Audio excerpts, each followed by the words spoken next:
안녕하세요. 김호준입니다. 어제 국민의당 박수선 비대위원장은 국민의당 녹취 조작 사건에 대해 진정으로 사과했음에도 꼬리 자르기 식으로 진상을 덮으려고 하는 것처럼 정치 공세와 호도하는 것에 대해서 용납할 수 없다고 말했습니다. 당사자가 틀림없는 사실이라고 이야기를 했는데도 여전히 의혹이 있다고 하면 억울하죠. 그런데 지난 대선 기간 국민의당도 사실은 이것이라고 상대가 아무리 얘기해도 납득하지 않는다고 계속 의혹을 제기했었죠.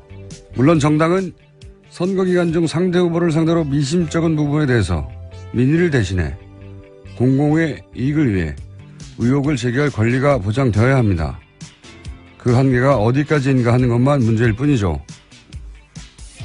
그런데 마찬가지로 국민의 세금으로 운영되는 공당과 관련한 중대한 의혹이 발생하면 국민들은 누구나 의문을 제기할 권리가 있는 거죠.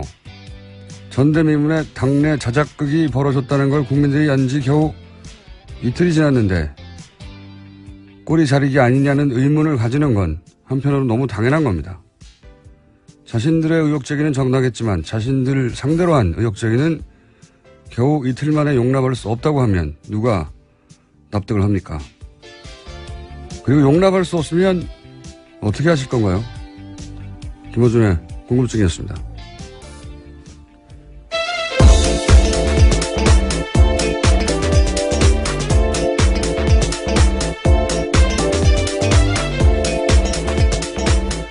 시사인의 김은지입니다. 네.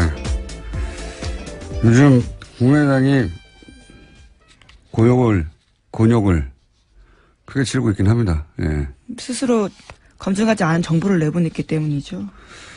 그러다 보니까 이제 지도부에서 나오는 워딩도 사실은 왔다 갔다 하는 게 있습니다. 보면 특검 이야기도 나왔다가 다시 들어가기도 하고. 근데 특검 얘기가 나와서 얘기인데 뉴스 전하기 전에 갑자기 생각나서 하는 말인데 이 특검 얘기를 하는 건 참 답답한 저는 물타기다 하는 소리를 들을 수밖에 없는 게 만약에 국민의당 주장대로 며칠 전까지만 하더라도 모두가 다 그 녹취록이 진짜라고 증인이 존재한다고 믿었고 그리고 특검을 주장할 만큼 명백하다고 생각하고 있었다. 실제로. 그러면은 이유미 씨가 제보자 이메일이라고 했던 메일이 있었어요. 그 메일로 확인을 해보면 되는 거잖아요. 50일이나 지났는데. 그러니까 왜 지금까지 그 당사자라는 사람에게 당에서는 이메일을 한 번 안 보냈냐. 이걸 되물을 수밖에 없는 겁니다. 예. 그게 뭐가 어렵다고. 대선 직전에 어렵지만 50일이 지났잖아요. 특검을 한다고 생각하는 당이었으면 당사자가 실제한지는 최소한 한 번은 확인했어야 되는 거죠. 네, 또 거기다가 고소고발이 계속 있었기 때문에요. 수사가 진행 중인 사안이었습니다. 확인할 수 있는 시간 충분했습니다. 그러니까 그동안 당사자한테 이메일 한 번 안 보냈는데 갑자기 특검을 하자고 하면 당연히 물타기라고 생각을 하죠. 예. 그리고 문정용 씨에도 제가 다시 한 번 확인했는데 그 이메일의 주인이라는 김모 씨. 성까지 나왔어요, 김모 씨. 김모 씨는 본인과는 대학원을 같이 입학했던 사람 중에는 김 씨가 없었기 때문에 모르는 사람이고 당연히. 예. 그리고 그 제보자가 실존 인물이냐 아니냐 본인은 모른다고. 여기에 대해서 나중에 뭐 언론 보도 나오긴 했습니다만. 예, 오늘 아침 동아일보에서 보도가 나왔습니다. 그 당사자로 찍힌 김모 씨가 문준용 씨 모른다라고 이야기했습니다. 모르는 사이라고. 예. 그리고 국민의당이 이 사람이 실제 하는지를 알아보려고 하는 이메일을 보내지도 않았지만 같이 입학한 사람이 6명밖에 없었기 때문에 동료인지 아닌지 확인하기는 그렇게 어려운 일이 아니에요. 김 씨가 있냐? 없으니까. 네, 실제로 오늘 아침 나온 보도 보면요. 두 사람은 학번도 다르고 졸업 학년도 6년 차이 난다고 합니다. 일면식도 없고 서로 모르는 사이라는 거죠. 파슨스라고 하는 공통점 하나만 있는 건데 이게 50일 동안 확인이 불가능한 내용이냐 이거죠. 예.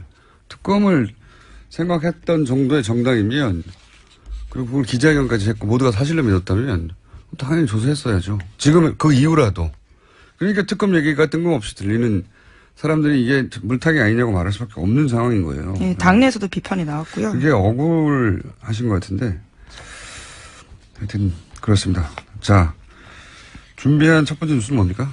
네, 오늘 오전 10시 반에 이유미 씨에 대한 영장실질심사가 열립니다. 혐의는 공직선거법상 허위사실 유포이고요. 검찰은 또 이 씨의 남동생도 피의자 신분으로 조사했습니다. 여러 곳을 압수수색하기도 했습니다. 알겠습니다. 과연 진실이 밝혀질지는 여기서 이제 검찰의 실력을 믿어야 되는 거죠. 다음 뉴스는요? 국민의당은 이유미 씨와 이준서 전 최고위원 사이의 카카오톡을 공개했습니다. 5월 5일 카카오톡 내용을 보면요. 기자회견을 진행한 날입니다. 이날 이준서 전 최고위원은 카톡 캡처 이미지를 일베 익명으로 올리는 건 어떻겠냐고 제안을 하기도 하고요. 또 기사가 나오면 고시생 카페 같은 데서 링크를 보내야 된다라는 이야기도 합니다. 이제 이런 사안들, 뭐 이런 사안뿐만 아니라 사실 요즘은 이제 뭐 수사를 하게 되면 당연히 카톡부터 압수수색을 하게 되는데 저는 특히 이런 사안은 카톡을 절대적으로 신뢰할 수는 없다 이렇게 봅니다. 왜냐하면은 조작한지 알았잖아요. 적어도 이유미 씨는. 그리고 뭐 유준서 씨는 이제 몰랐다고 주장하고 이유미 씨는 지식에 의한 거라고 주장하고 이제 대립하고 있으니까 둘 다 알았는지 한 사람 알았는지는 모르겠어요. 근데 적어도 한 사람은 알았잖아요. 그러면 카톡 역시 얼마든지 나중에 상황을 염두에 두고 이야기할 수 있는 거거든요. 지금 그 뭐 5월 5일 이후에 카톡도 일부 공개가 됐지 않습니까? 거기 보면은 애매모호한 말들이 좀 있어요. 뭐 사실대로 얘기하자. 뭐 상대방은 무슨 말이냐. 아무것도 모르는 듯한 문자도 남기고. 그러니까 두 사람이 각자 자신에게 유리한 말들을 남겨둘 수가 있는 거죠. 어차피 그 기자회견 직후에 고소고발이 이루어졌고. 그러니까, 네, 그렇죠. 예. 당연히 자신의 카톡이 공개될 날이 있을 수 있다고 생각하고, 그럴 경우에 가장 먼저 카톡을 털어가는 거는 뭐 누구나 다 알고 있고, 일반인들도. 그러니까 그런 상황을 머릿속에 상정하고 카톡을 예를 들어서 뭐 유미 씨는 자신이 실행을 했지만 당신도 이거 전말은 알고 있지 않냐는 뉘앙스의 말을 남길 수도 있고, 실제 그런 말들이 남겨 있죠. 사실대로 얘기하자고. 그리고 이준서 씨는 거기에 대해서 무슨 얘기냐라고 알고 있지만 모른 척하는 카톡을 남길 수도 있는 거예요. 그러니까 카톡만을 전적으로 신뢰하기 어려운 부분이 있다. 예. 그런 일이 있은 직후부터 고소고발이 바로 이루어졌기 때문에 그런 점이 좀 있습니다. 저는 제가 보기엔 일반적으로 고소고발 혹은 뭐 사건이 되는 건 한참 후잖아요. 근데 이 경우는 바로 직후거든요. 네, 더불어민주당에서 사실 아니라고 바로 반박했었거든요. 게다가 국민의당도요 맞고소했었습니다. 그러니까요. 그런 고소고발이 있는 상황에서 이미 대화가 이루어지기 때문에 나중에 이것이 틀림없이 증거로 채택이 될 거나 뭐 최소한 조사의 대상이 될 거라는 거는 알고 있는 상황에서 했기 때문에 다른 카톡하고는 다른 경우라는 거죠, 이게. 예. 그 점을 감안해야 될 것 같아요. 자, 다음 뉴스는요? 네, 이용주 의원이 어제 국회에서 기자회견 열었습니다. 여기서요, 제보자 신원 보호하기 위해서 이유미 씨가 선의로 조작을 감행했을 수 있다는 취지의 이야기들을 했습니다. 또 눈에 띄는 말들이 있었는데, 이유미 씨가 언급한 내용이 혼자서 다 알기에는 방대한 내용이고 시민사회 수석 등 여러 일을 자기가 직접 전하거나 문준용 씨에 관해서 안 것을 혼자 다 알아내기에 많은 양이 아니냐라는 취지의 말도 했습니다.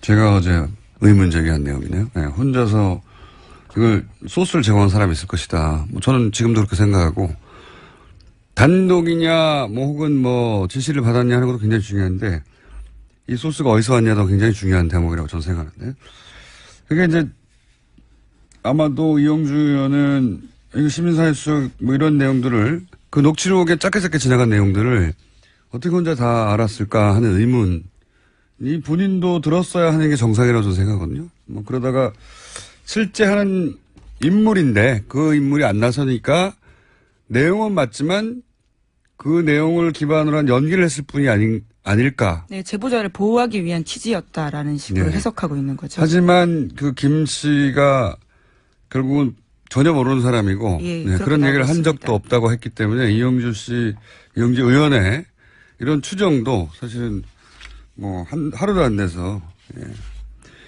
근거가 없는 것이 된 것이고요. 계속 여기서 다시 한번 강조할 것은 이민식 혼자 알 수 있는 내용이 아니라는 겁니다. 예를 들어서 아주 단순한 토플 학원 얘기도 토플 학원을 다니는지 어떻게 알았냐 라고 하면 유학 갈 거니까 당연히 가지 않았겠어? 이렇게 생각할 수도 있어요. 일반적으로는. 근데 영어를 잘할 수도 있지 않습니까? 본인이 그거 압니까? 그 모르는 일이에요. 정말로 백지 상태에서 상상하자면, 그리고 이런 내용은 바로 모든 기자들에 의해서 크로스 체크가 된단 말이죠. 그러니까 자신이 아무 근거 없는 얘기를 하면 그것이 예를 들어 토플하고는 안 다녔다는데 무슨 얘기예요? 아는 사람 맞아요?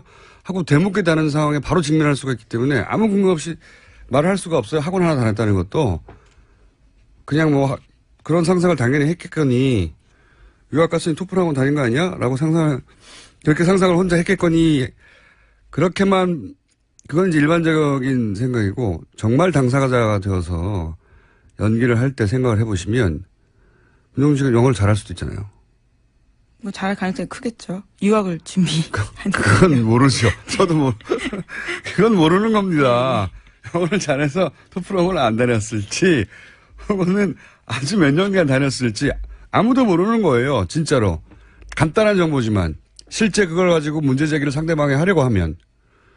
근데 그런 내용들이 자잘하게 다 갈려 있잖아요. 네.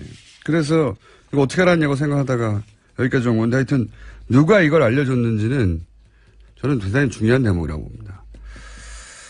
저는 여기에 주목하는 부분이 있습니다. 자. 왜냐면 이건 만약에 이런 걸 줘서는 안 되는 사람이 줬다면 그 자체로 대선 기간에 그 정치에 개입한 거잖아요. 그게 개인이든 기업이든 혹은 기관이든 간에. 이것도 저는 수사 대목이라고 봅니다.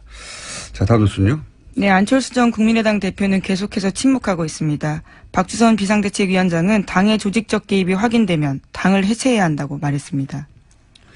결혼하는 의지를 말하는 거죠. 예. 근데 본인이 안 해도 민심에 의해서 해체될 정도의 사안이라 어쨌든 당에서는 굉장히 심각하게 생각한다는 이야기인 것 같고요. 자, 다음 뉴스는요. 어제 이영선 전 청와대 경호관에 대한 선고 있었습니다. 징역 1년에 법정 구속됐습니다. 재판부는 박근혜 전 대통령에게 의상대금 받아서 최순실 씨에게 전달했다고 허위 증언한 이영선 전 경호관의 혐의에 대해서 인정했습니다. 또 이 전 경호관이 박근혜 전 대통령과 최순실 씨 등에게 대포폰 지급한 사실도 인정했습니다. 뿐만 아니라 의료법 위반 방조 혐의도요 유죄로 인정했습니다.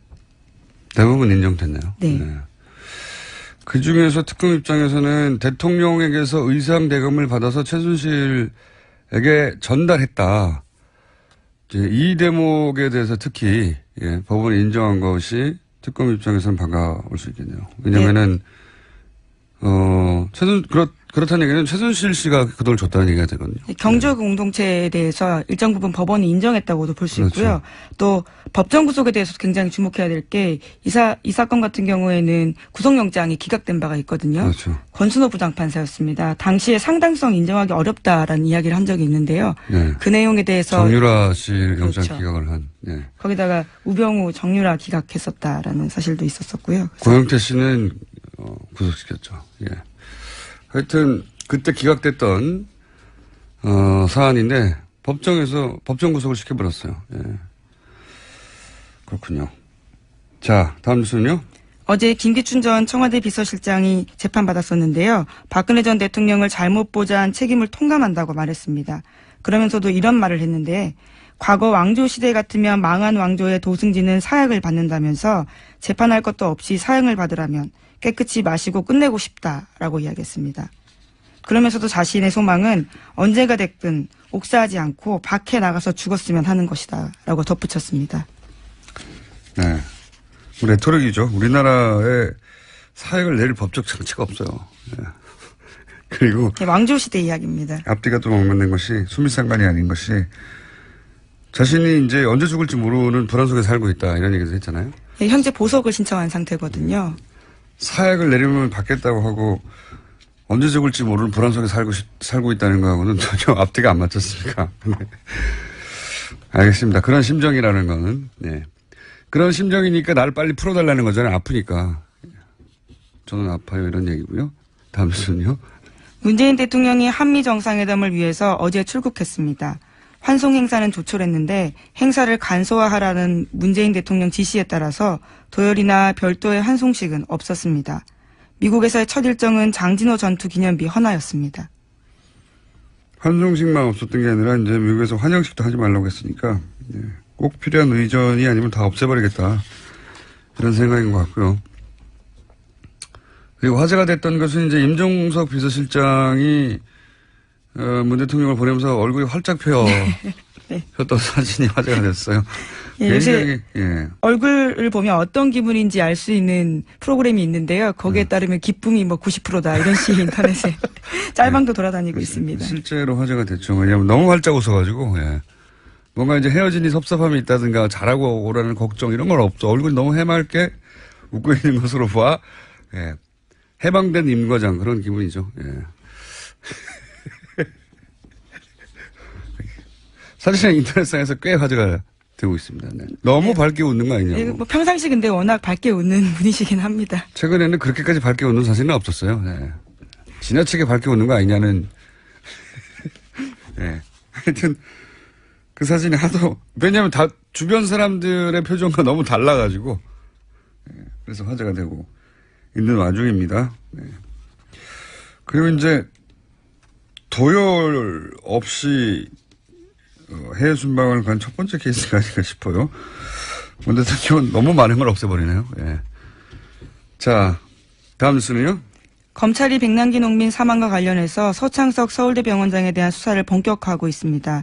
백씨 유족들은 서창석 원장이 청와대에 백씨 의료 정보를 알린 의혹이 있다고 고소한 바가 있는데요.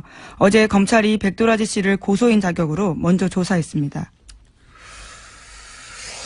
이건 서창석 원장에 대해서는 저희가 몇 차례 얘기했고 불과 몇 주 전에도 다시 한번 얘기했었는데 감사가 있다 해서 이 대목은 사실은 중요한 국정농단의 고리가 하나 풀릴 수 있는 대목이라 다시 한번 언급을 해보자면 서울대 병원장이 되는 과정부터가 많은 사람들이 의문을 가졌었어요. 사실은 서울대 병원장이 되는 시점쯤에 언론 기사를 보면 대단히 이례적이다. 이런 기사들이 단신으로 있습니다. 그때는 국정농단의 전체 그림을 몰랐기 때문에 왜 이런 케이스로 왔지? 정도의 기사가 있었는데 어쨌든 주치를 하다가 갑자기 서울대 병원장이 출마한 최초의 케이스예요. 그것도 그렇고 그 외에 이례적인 대목이 많지만 특히 이제 주목되는 게 그 대통령의 뜻이라고 하면서 이임순 순천향대 산부인과 교수 최순실 씨 아주 관계가 깊죠. 산부인과 교수의 추천으로 됐다는 거거든요. 출마하라고. 근데 이게 대통령의 뜻이라고. 최순실 씨와 관계가 깊은 이임순 교수가 왜 서울대 병원장에 출마하라고 했을까? 그리고 대통령은 왜 갑자기 자신의 주치의를 서울대 병원장으로 보내버렸을까? 당연히 의문스럽죠. 굳이. 서울대 병원장을 하고 싶어 하는 사람들 많은데 본인 주치의를 보낸 거잖아요. 굳이. 실력이 없으면 주치의에서 자르는 거죠. 실력이 있으면 주치의에 둬야죠. 그런데 굳이 본인의 주치의를 서울대 병원장으로 가라고 찍어서 보냈습니다. 이상하죠. 그리고 나서는 일어났던 일이 이제 우리가 알게 된 것은 최순실 씨 단골성원병원 비선진료의사 대표적인 김현재 원장 이분을 서울대 강남센터에 자격이 안 되는데 외래 교수로 임명했습니다. 외래 교수로 선임을 했고 나중에 취소했지만 문제가 돼서요. 내부에서 문제 제기 나왔거든요. 그리고 김영재 가족회사 거기서부터 의료용 실 서울대에서 안 쓰는 실을 사줬고요. 이것도 말이 안 되는 거죠. 안 쓰는데 왜 삽니까? 최순실 씨하고 연결된 인물들과 다 엮여서 돌아가는 그런 대목이 있고. 무리하게 외교적 결례도 했었습니다. 그래서 이제 이 대목에서 이제 최순실 씨가 중국, 지난번에도 얘기했지만, 그리고 중동에 그 성형 어떤 센터를 진출시키려고 했는데, 그런 의혹이 있었죠. 성공하지 못했지만.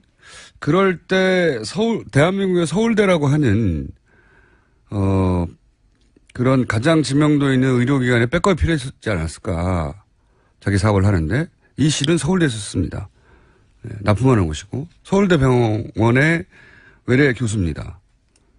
워낙 작은 병원이었으니까요. 김영재 의원이.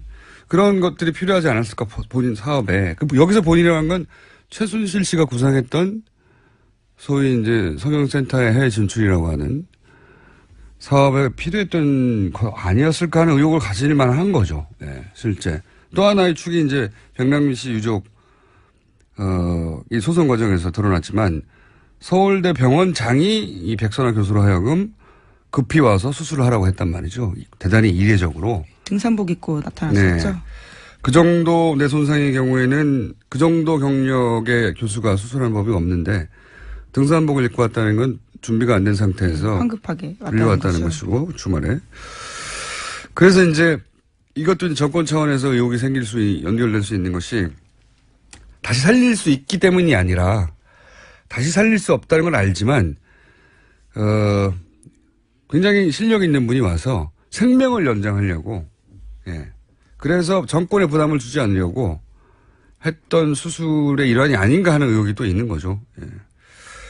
그 중심에 이제 이 서청석 병원장이 있기 때문에 예.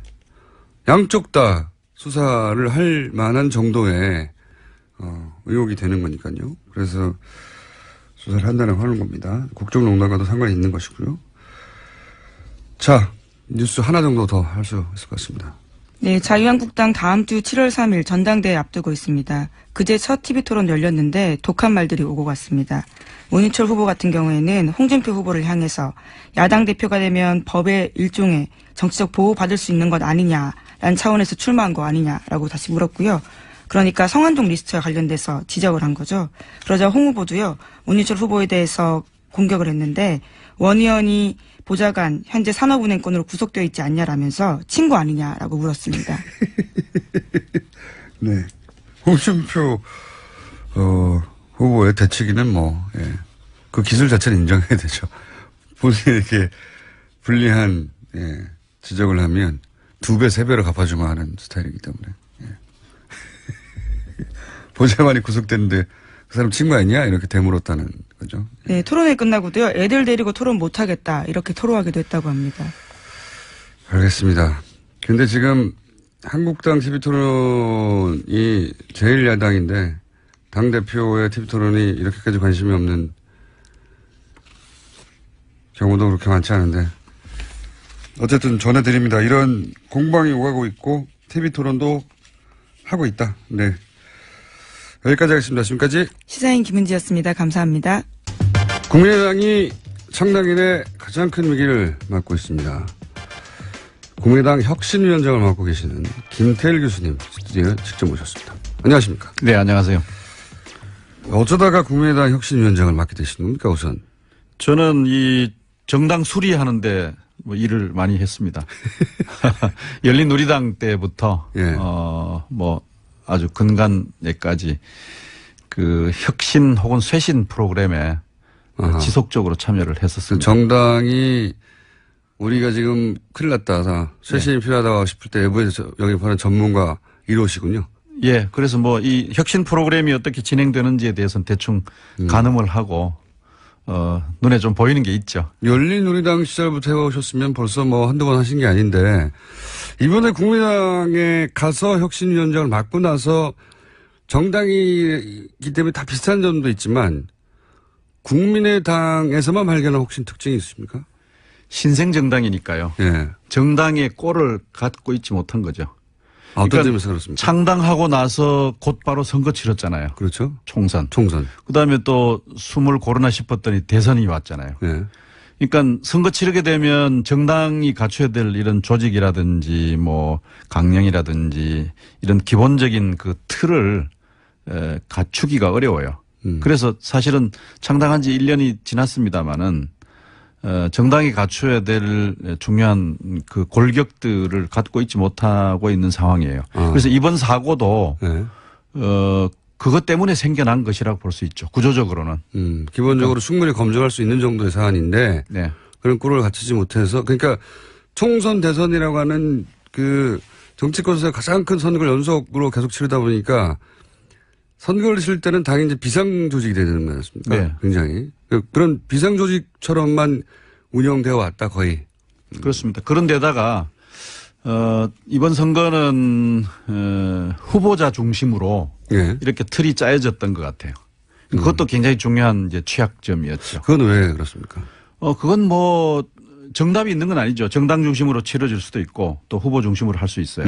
예를 들면 2012년의 선거는 문재인 후보의 경우도 후보 중심으로 치렀다가 아주 혼쭐이 났지 않습니까? 그래서 이번에는 정당 중심으로 철저히 진행되었던 민주당의 경우는 이번에는 그랬죠. 그런데 이번에 국민의당의 경우는 철저하게 이제 후보 중심으로 선거 대책 기구들이 짜여졌고요. 뭐 그런 점에서 그나마 있었던 그 당 기구의 어떤 그 말하자면 그 체크리스트라고 할까? 시스템이 작동하지 않았다. 작동하지 않았습니다. 않았는데 뭐 잘 아시다시피 정당이라고 하는 것이 온갖 그 욕망의 찌꺼기들이 모이는 데 아닙니까? 네.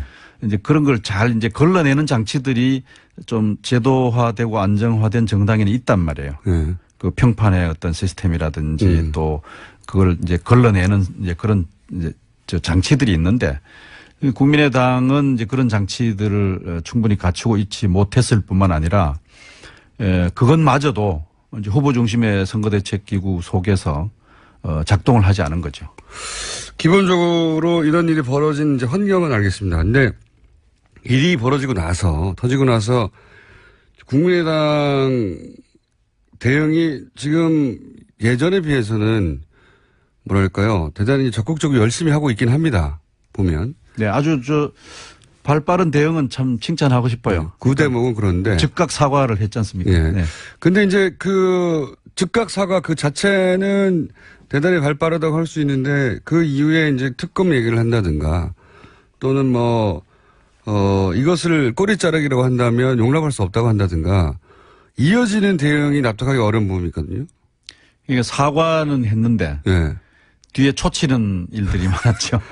사과를 하고 겨우 하루 이틀 만에 이렇게 버럭 화를 낸다든가 아니면 사과하면서 동시에 니네도 잘못한 거 아니냐라고 한다든가 이러면 사람들이 와닿지가 않았습니까? 그러니까 두 가지 문제가 있었어요. 첫째는 특검 주장한 것은 결정적인 패착입니다. 왜냐하면 비상대책위원장이 뭐 고개 숙이고 진솔하게 사과를 했잖아요. 특히 국민에게 사과하면서 당사자에게 사과를 했어요.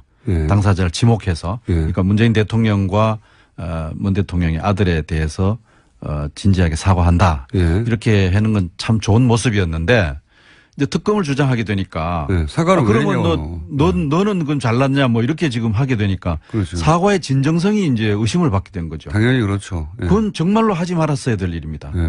나중에 무슨 이 문제가 다 정리되고 나서 그래도 여전히 의혹이 남아있다. 이 얘기는 할 수는 있다고 봐요. 정당으로서는 할 수 있죠. 그렇죠. 그런데 지금 상황에서 그래 뭐 너는 사과와 동시에.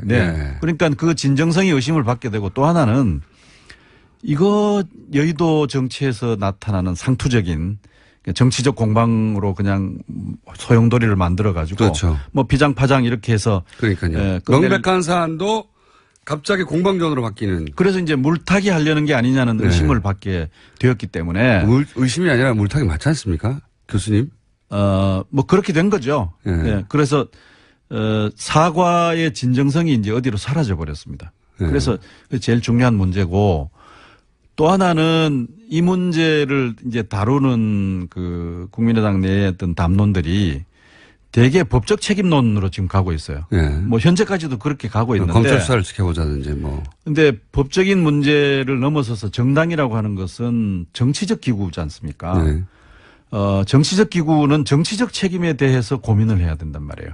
그러니까 법적으로 어떤 형사적 책임이 있느냐 없느냐 또 누구에게 얼마나 그 경중이 주어지느냐 하는 문제는 사법기구가 하는 문제고 도의적 책임의 문제는 저 같은 학교 선생이나 또 교회 목사가 하는 일이지 않습니까?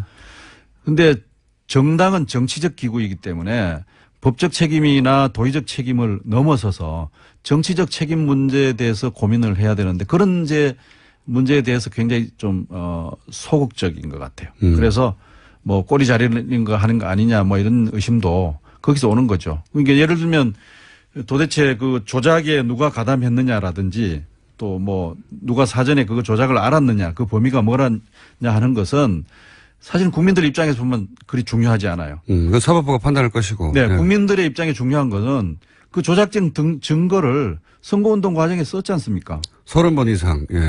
그러니까 썼으면은 그거는 국민의당의 책임이에요. 예. 전체 책임이에요. 그리고 궁극적으로는 선거 과정이란 것은 후보가 예. 최고의 책임을 지는 위치에 있죠. 언제나 그렇죠. 예. 그러면 본인이 몰랐어도 책임지고 알았어도 책임지고. 그렇습니다. 그래서 그런 것이 이제 정치적 책임이라는 얘기거든요. 정치적 책임이라는 관점에서 좀 더 적극적인 대응이 있었어야 될 텐데 이틀 3일이 지난 시점에서 여전히 그런 것들이 아직 보이질 않아서 지금까지 아쉬운 거죠. 이제 공식적인지 아닌지는 모르겠습니다. 한 언론의 보도에 따르면 영장이 발부되는 정도 그 정도 시점 이제 최초의 법적인 조치가 내려지는 거죠. 그 명백한 조치가 있으면 이제 발표가 있지 않겠느냐. 그러면서 뭐 측근이 누군지는 모르겠습니다만 측근발로 뭐 정면 돌파 그러니까 사과보다는 뭐 사과도 물론 있겠지만 사과보다는 어떻게 조치를 할 것이고 어떻게 대응할 것 앞으로 해 나갈 것이고 뭐 국민의당을 그래서 어떻게 살릴 것인가 이런 데 방침을 지키는 내용이 나오지 않겠냐 이런 보도가 있거든요. 뭐 그렇다고 한다면 우선에 이제 법적인 문제가 좀 정리되는 걸 봐가면서 하겠다고 하는 예. 것은 이해는 갑니다. 이해는. 왜냐하면 뭐 불확실하니까 예. 도대체 어디까지 얘기해야 될지 또 무슨 얘기해놨다가 일이 또 뒤집어지고 더 다른 의혹이 생겨날지 뭐 이런 네. 것들이 이제 걱정일 텐데 저는 최고 지도자는 그런 걱정하면 안 된다고 생각합니다. 우리가 박근혜 대통령한테 계속 추궁했던 게 뭡니까? 국민적 눈높이에서 국민들이 네. 궁금해하는 점에 대해서 왜 빨리 대답하지 않느냐 하는 거지 않습니까? 그래서 법적인 정리가 되기 전에라도 이 문제에 대해서 책임과 또 사과 이런 것들은 하는 것이 옳다고 생각하고요. 물론 이제 그거 이해는 하지만 그다음에 또 하나는 또 할 수 없으니 여러 번 할 수 없으니 한 번에 정리해서 하겠다. 여러 번 해도 좋죠. 그러니까 이것은 제가 책임질 일입니다. 현재 지금 이 문제 때문에 국민의당이 거의 와해 상태라고 할 정도로 혼란 속에 있지 않습니까? 그러면 자신을 서포트해 주었던 또 자신을 위해서 뛰었던 그런 집단과 세력에 대해서 본인이 장수가 책임을 져야죠. 그래서 이건 내가 책임질 일입니다. 그리고 내가 앞으로 이 문제의 그 정리 과정을 계속 따라가면서 국민들이 궁금하게 생각하는 것에 대해서 다 밝히도록 하겠고 어떻게 하겠다. 이런 계획을 우선 빨리 얘기를 하고 그다음에 사태 추이에 따라서 또 사과할 수도 있는 거죠. 저는 그렇게 생각하고 그다음에 또 하나는 이제 어떤 자세를 가지느냐는 그건 선택의 문제라고 봅니다. 그러니까 적극적으로 나서서 이 기회에 이 문제를 수습하고 국민의당이 살 길에 대해서 난 좀 책임 있는 적극적인 행동을 하겠다. 지금 당과는 좀 떨어져 있었는데 네. 오히려 당에 다시 복귀해서 할 수 그것도 그렇습니다. 선택일 수도 있는 거죠. 그거는 예. 선택의 문제고 오히려 저 개인적으로는 예. 저는 그게 좋은 자세라고 생각합니다. 그렇게 하는 것이. 예. 예. 그래서 이 과정을 통해서 지도력을 보여주게 되면 선거 패배를 오히려 딛고 일어설 수 있는 계기가 될 수 있지 않겠나 하는 생각이에요. 왜냐하면 위기는 찬스니까요. 위기 수습과 그 위기 해결책이라고 하는 것이 리더의 중요한 덕목이지 않습니까? 예. 그래서 전체적으로 이 국민의당이라는 이 세력이 처한 위기에 대해서 뭔가 좀 돌파구와 그건 바람직스러운 돌파구죠. 정략적인 것이 아니라. 적어도 현 지도부는 그걸 못 해내고 있는 건 분명한 것 같아요. 현 지도부가. 능력이 없어요. 왜냐하면 아니 그렇지 않습니까? 너무 잔인하신 말씀. 아니 왜냐하면 현재 네. 말씀은 잘하시는 거예요. 네. 저 박주선 비대위원장이 당이 지금 조직적으로 관련돼 있다면 당 해체하겠다. 예. 강력한 얘기죠. 네. 하실 수 있는 최고의 얘기를 하신 건데 그러나 이제 그 이상의 뭔가 힘을 갖고 있어야 되지 않습니까? 리더십이란 것이. 그게 마음에 와닿지가 않아요, 별로. 네, 그런 점들이 이제 현재는 아직 확인되지 않은 상황이어서 박주선 비상대책위원장이 현재 이제 이렇게 잘 해 나가고 있지만 안철수 전 대표가 뭔가 적극적으로 나서서 위기 수습, 위기 돌파의 리더십을 보여주기를 바라는 것이 당 주변의 그 소망인 것 같아요. 제가 보기에. 좀 대응이 늦다고 하는, 말씀하셨듯이 이해는 가면서도 동시에 대응이 늦다고 생각하는 것이 지난번에 이제 박선수 의원이 연루되었다가 이제 무죄 판결이 난 공급비 유용 사건 같은 경우에는 무슨 법적 어떤 조치를 기다린 건 아니었거든요. 예. 또 바로바로 대응하고 그때는 대표를 사퇴하고 그러니까 법적인 결과가 일부라도 나와야 대응하겠다는 건 항상 그런 건 아니란 말이죠. 그전에는 그랬었는데 지금은 대응이 상당히 느린 걸 보면 어떻게 대응해야 할지를 잘 모르는 것도 있는 것 같습니다. 그런 면도. 예. 내부 사정은 제가 잘 모르겠습니다만은. 네. 어쨌든. 바람직하다고 생각하시는 건 빨리 해야 하고. 그렇습니다. 오히려 본인이 적극적으로 뛰어들어서 해결하는 쪽으로 가야 한다. 근데 이제 안철수 전 대표의 경우는 상당히 뭐 모든 일을 이제 신중하게 결정을 하는 스타일인 것 같아요. 예. 그래서 며칠 지켜보자고 하는 입장인 것 같은데 당원들이나 지지자들 혹은 또 국민들의 입장에서 보면 확실하게 지금 확인된 사실들을 가지고라도 예. 뭔가 좀 적극적으로 대응을 했으면 좋겠다는 것이 이제 너무 바람인 것 같아요. 그쵸. 그래서 예. 안철수 응답하라 뭐 이런 얘기들이 여러 곳에서 이렇게 나오고 있지 않나. 더군다나 뭐 처음에 해명했듯이 자원봉사자나 일개 당원 수준은 아니지 않습니까, 유민 씨가? 그렇습니다. 최고위원이 어쨌든 여기에 지금 의심을 받고 있지 않습니까? 예. 조작 과정에 관여가 되었는지 의심받고 있고 또 조작된 증거를 어쨌든 이걸 전달하고 예. 소개하고 또 처음 시작했다는 그것은 이제 사실로 확인되고 있으니까 뭐 간단한 문제는 아니죠. 더군다나 조작 당사자도 일개 당원은 아니에요. 그렇습니다. 보면은. 그분도 보니까 뭐 간부급이라고 말할 수 있어요. 평당원은 아닌 것 같습니다. 그렇죠. 그 지역에서 예비 후보로 나섰었고, 예. 그러면은 뭐 그 지역에서는 지역위원장에 준하는 정도의 간부급 인사라고 봐야 되는 거죠. 자원봉사자는 최소한 아니죠. 네. 예. 그런데다가 이제 그 의심받고 있는 두 분이 안철수 전 대표와 이제 가까운 사이라고 하는 점. 이 점이 그러니까요. 이제 많은 사람들에게 더 많은 또 의혹을 갖게 하는데 저는 이것은 도의적인 문제라고 생각하거든요. 예. 정치적 문제는 아닙니다. 왜냐하면 뭐 개인적으로 가까운 사이에 있는 사람이 문제를 일으켰으니까 더 책임이 크다. 그 책임 크다 뭐 이렇게 하는 것은 뭐 도의적으로는 그렇게 말할 수 있지만 그러나 뭐 정치적으로 그것 때문에 안철수 전 대표가 더 많은 의심을 받아야 된다든지 뭐 더 많은 책임을 져야 된다든지 그런 추궁은 좀 온당하지 못한 거 아닌가 싶어요. 자, 그러면 이런 건 어떻습니까? 저는 이거는 사실 교수님도 그냥 교수님의 개인 의견일 수밖에 없긴 할 것 같긴 합니다만 그 녹취 내용 중에 보면은 시민사회 수석의 딸이 거의 같은 또래이다. 라는 일반인들은 알 수 없는 정보가 있거든요. 예, 전혀. 그럼 언론에 보도된 적도 없고요. 이런 정보들을 이현미 씨가 단지 상상으로 만들어낼 수는 없는 정보 아닙니까? 이런 의구심은 혹시 없으십니까? 이게 누군가의. 그러니까 누군가 뭐 배후에 있는 게 아니냐 네. 또 뭐 이런 선수가. 부분에 기술자들이 네. 뭐 예. 개입을 한 게 아니냐 이렇게 생각할 수도 있어요. 사실은 뭐 그런 의혹은 있을 수 있다고 봅니다. 예. 그러나 또 한편으로 보면요. 예. 이렇게 어이없는 감히 예. 그러니까 정치를 조금이라도 아는 사람이면 이런 거 하기가 쉽지 않거든요. 예. 이 일이 가지는 파장과 이 엄중함에 대해서 정치적으로 조금만 훈련되고 경험이 있는 사람들은 감히 할 수 없는 일입니다. 정치적 생명 끝장이죠. 끝장. 그렇죠. 예. 정치 초짜니까 할 수 있는 일이에요. 예. 그런 점에서 오히려 정치적으로 모르고 미숙하고 훈련되어 있지 않기 때문에 감히 저질렀던 그러니까 더 이런 일이 아니냐 싶어요. 그래서 그렇긴 한데 전문가들이 그랬기 때문에 이 사람을 이용한 게 아닌가 싶은 생각이 그래서 들어요. 그거는 뭐 확인을 해봐야 되겠습니다만은 예, 제가 드리는 말씀은 오히려 그 반대로 해석할 수 있겠다.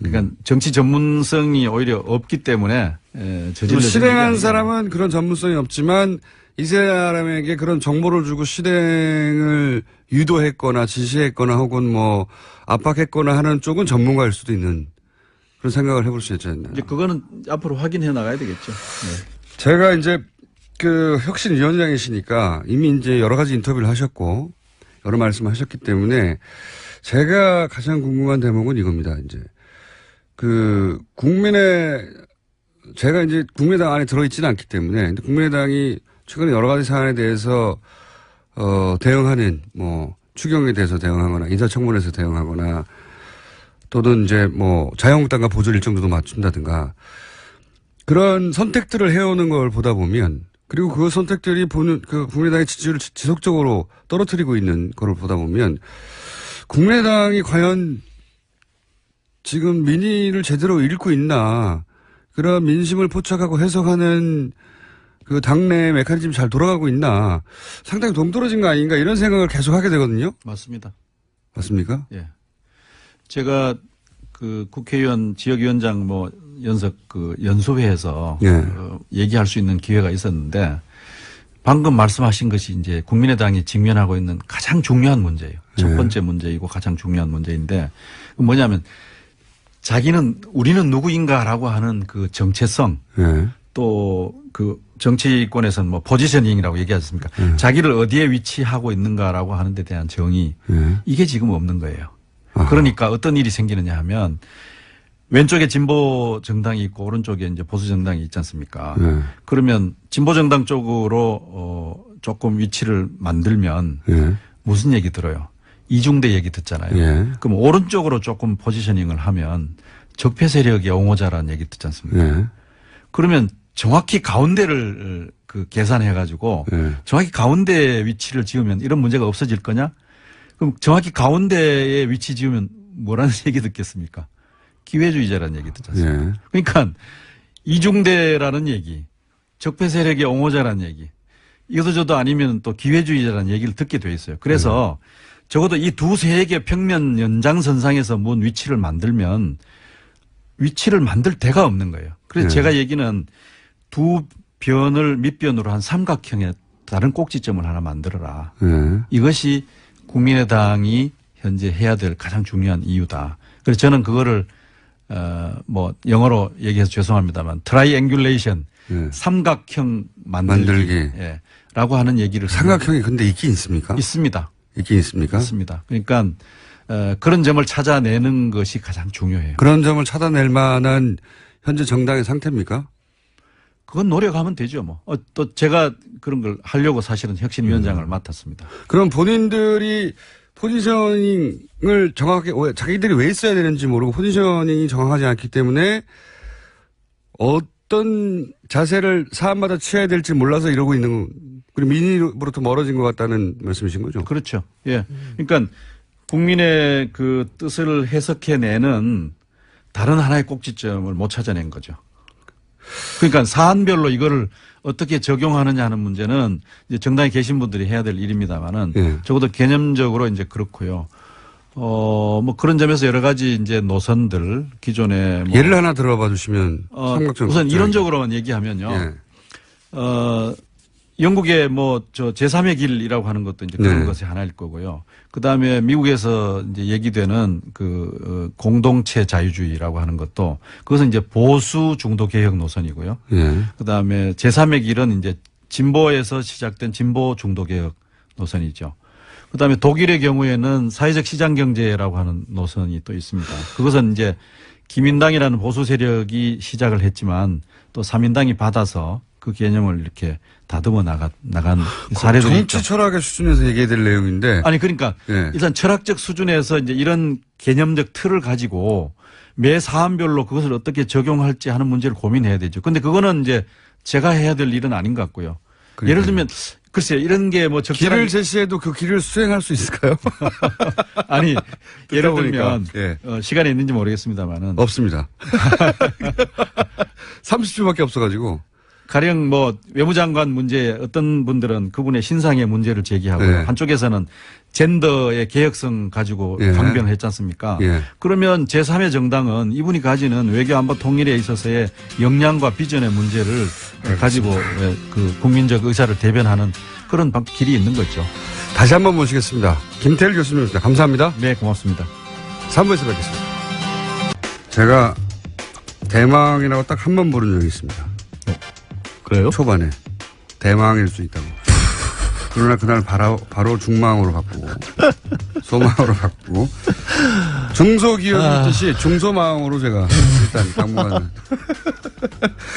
중소망 양지열 변호사님 나왔습니다. 참 창의적이십니다. 안녕하세요. 양지열입니다. 아니, 이렇게 하셔야죠. 안녕하십니까? 중소망 양지열입니다. 아니, 어느 분이 이렇게 붙여주시더라고요. 악마왕. 악마왕. 악마왕은 너무 약해요? 약한 게 아니고요.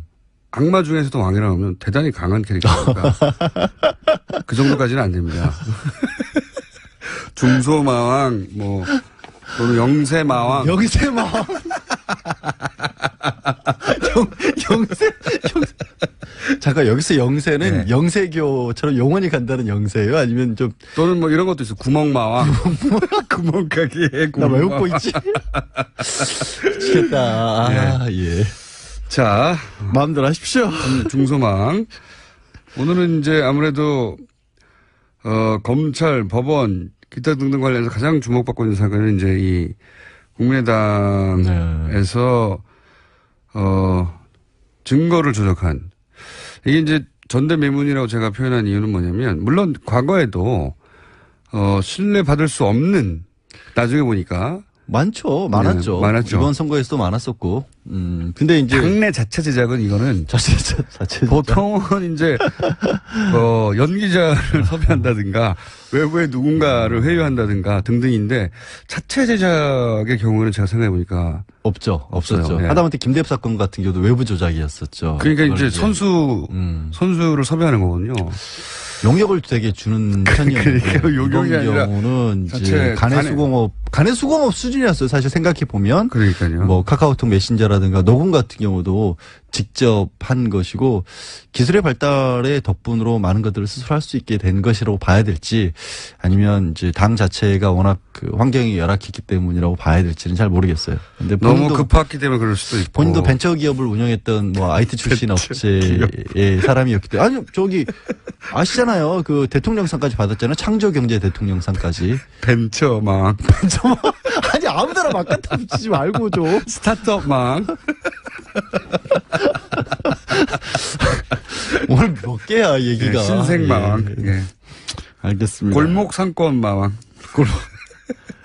애들 중소망을 하고요. 예, 일단 그렇게 하고 제가 중요한 게 아니에요, 사실은. 예. 지금 상황이. 자, 이게 혐의가 법적으로는 어떤 걸 위반한 겁니까? 공직선거법상 허위사실 공표죄를 당장 적용을 할 수가 있겠죠. 그리고 일단 문유정 씨에 대한 거를 적용을 했기 때문에 네.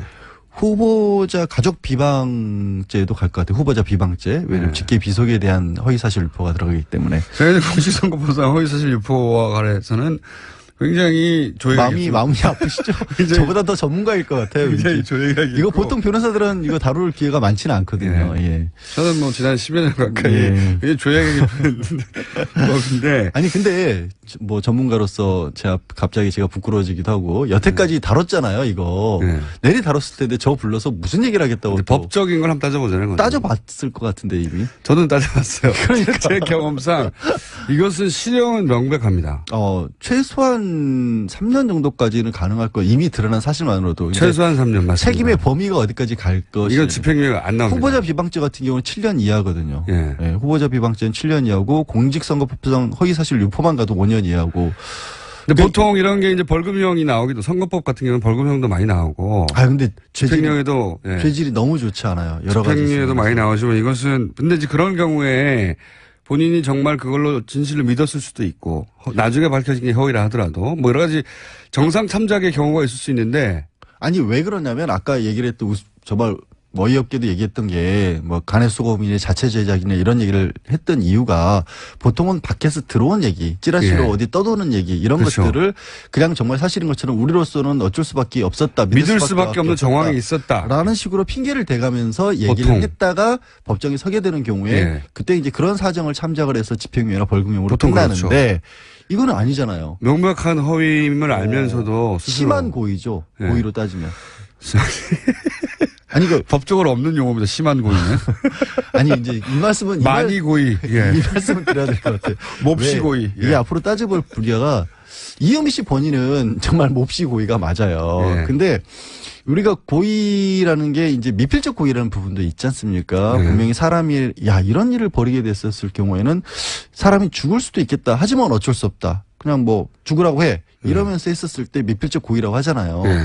그리고 혹시라도 설마 그럴 리가 없어라고 생각을 했는데 그게 사고로 이어졌을 때는 과실 수준인 거고. 네. 그래서 형사처벌을 가게 될 경우에는 이게 혹시 가짜일 수도 있겠지만 지금 상황에서는 어쩔 수 없다는 생각을 가지고 안 그러면 내 유포했다면 생명이 위험해. 그렇죠. 예. 그런 정도가 되면 정말로 정서 참작을 합니다. 그 조작을 적극적으로 하지 않았더라도 여전히 형사처벌 받을 가능성이 있는데 네. 이유미 씨 이외에 나머지 사람들에 대해서 관련된 사람들도 지금 보면 미필적 고의는 있었던 게 아니냐는 수준까지 지금 올라가고 있거든요. 네. 여러 가지 정황상. 왜냐하면 이유미 씨가 본인이 만들어난 다음에 어제 일부 언론에서 이미 이제 그 이용주 당시 공명선거 추진 단장이 이유미 씨와 이준서 최고위원과 주고받은 카카오톡 내용들을 공개를 했어요. 네. 그 공개한 내용에 봐도 언론에 공표하고 난 다음부터 바로 이유미 씨가 이제 더 이상 이거 가지고 떠들면 안 되는 게 아니냐. 네. 그만했으면 좋겠다는 그 사실대로 말해야 되는 거 아니냐 이런 얘기 나와요. 그런 얘기도 나온단 말이에요. 네. 그러면 뭔가 알았거나 아니면 네. 최소한 이게 문제가 있다는 걸 알면서도 국민의당에서 지속적으로 이 부분을 유지를 했단 말이에요. 적어도 이준서 이제 저는 물론 오프닝에서도 얘기했는데 오늘 브리핑할 때 다른 사건하고는 다르게 보통은 카톡의 신뢰성을 많이 주는데 둘만의 대화니까. 그런데 이번에는 그런 일이 직후에 바로 고소고발이 있었기 때문에 자신들의 카톡이 나중에 법정의 증거물로 채택될 수도 있다는 사실을 안 상태에서 카톡을 했단 말이죠. 그렇죠. 그렇기 때문에 그 카톡도 전적으로 신뢰할 수는 없다. 아니 그런 전적으로 신뢰할 수 없는데도 그 내용에서도 그런 정도가 나온다라면 네. 그리고 이제 특히 고소고발 이후에 지금의 상황에서 어떤 메시지, 그러니까 검찰이 수사가 들어간 이후에는 어떤 메시지를 주고받았는지는 아직도 공개를 안 했어요. 네. 국민의당 측에서도. 그러면 그 상황 대비를 어떻게 했냐가 좀 궁금할 수밖에 없잖아요. 왜냐하면 이유미 씨가 언론에 보낸 메시지에서 왜 당이 나에게만 책임을 물으려 하느냐라는 식의 메시지를 보냈고 네. 그러면 그 사실이 알려진 뒤에 국민의당 쪽에서 뭔가 주고받은 내용도 있을 거 아니에요. 물론 있겠죠. 네, 그 내용은 모르고 있는 거예요. 지금 현재까지로는 어쨌든 이유미 씨와 이준서 씨가 둘 중에 한 사람은 사실대로 말하지 않고 있다. 그렇죠. 라고 보는 건데 이럴 경우에 이제 추론법이라는 게 이런 거거든요. 둘 중에 거짓말을 해서 얻는 이익이 누가 더 크냐.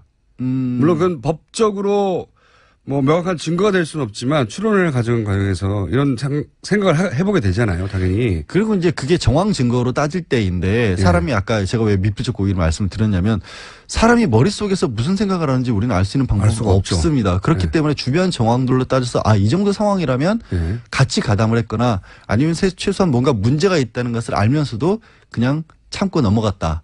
눈앞에 보이는. 예. 그리고 카톡도 역시 특수하게도 이번에는 일이 있자마자 고소고발이 있어서 그 이후에 카톡이 있었던 거거든요. 그렇죠. 사실은. 예. 그러면 이 카톡이 나중에 이게 털릴 수도 있다. 예? 공개될 수도 있다는 걸 전제하는 걸 계속 염두에 두고 썼을 수 있기 때문에 예를 들어서 당신도 알잖아요 하는 내가 사실대로 말해야 된다는 멘트에 대해서 무슨 소리죠? 라는 것도 알면서도 무슨 소리도 했을 수도 있는 정황이거든요. 그러면 제가 궁금한 건 이제 그 추론으로 누가 더 이익이냐 거짓말을 했을 때 생각해 보자면 이제 이럴 경우 있지 않습니까?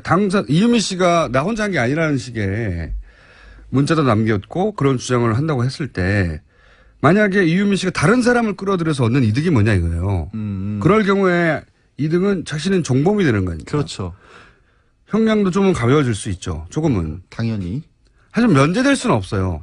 아니 원래 당연히. 이런 경우에 있어서는 종범이라고 보기는 어려운 게 대등한 사람들을 찾을 수는 있겠죠. 그러니까 이유미 씨와 같이 우리가 이제 형법적으로 따져봤을 때 누가 시켜서 나쁜 짓을 했다고 했었을 때 자기 손에 피를 묻힌 사람이 더 나쁘냐 아니면 시킨 사람이 나쁘냐 논의는 많지만 법적으로는 일단 교사범들이 되는 거기 때문에 주변 사람들이 일단은 똑같은 대우를 한다라는 겁니다. 제 포인트는 그겁니다. 지금 말씀하셨듯이 종범으로 취급될 수는 있지만 그 형이 뭐 크게 감량되거나 이득이 크지 않다는 거죠. 첫 번째. 그렇죠.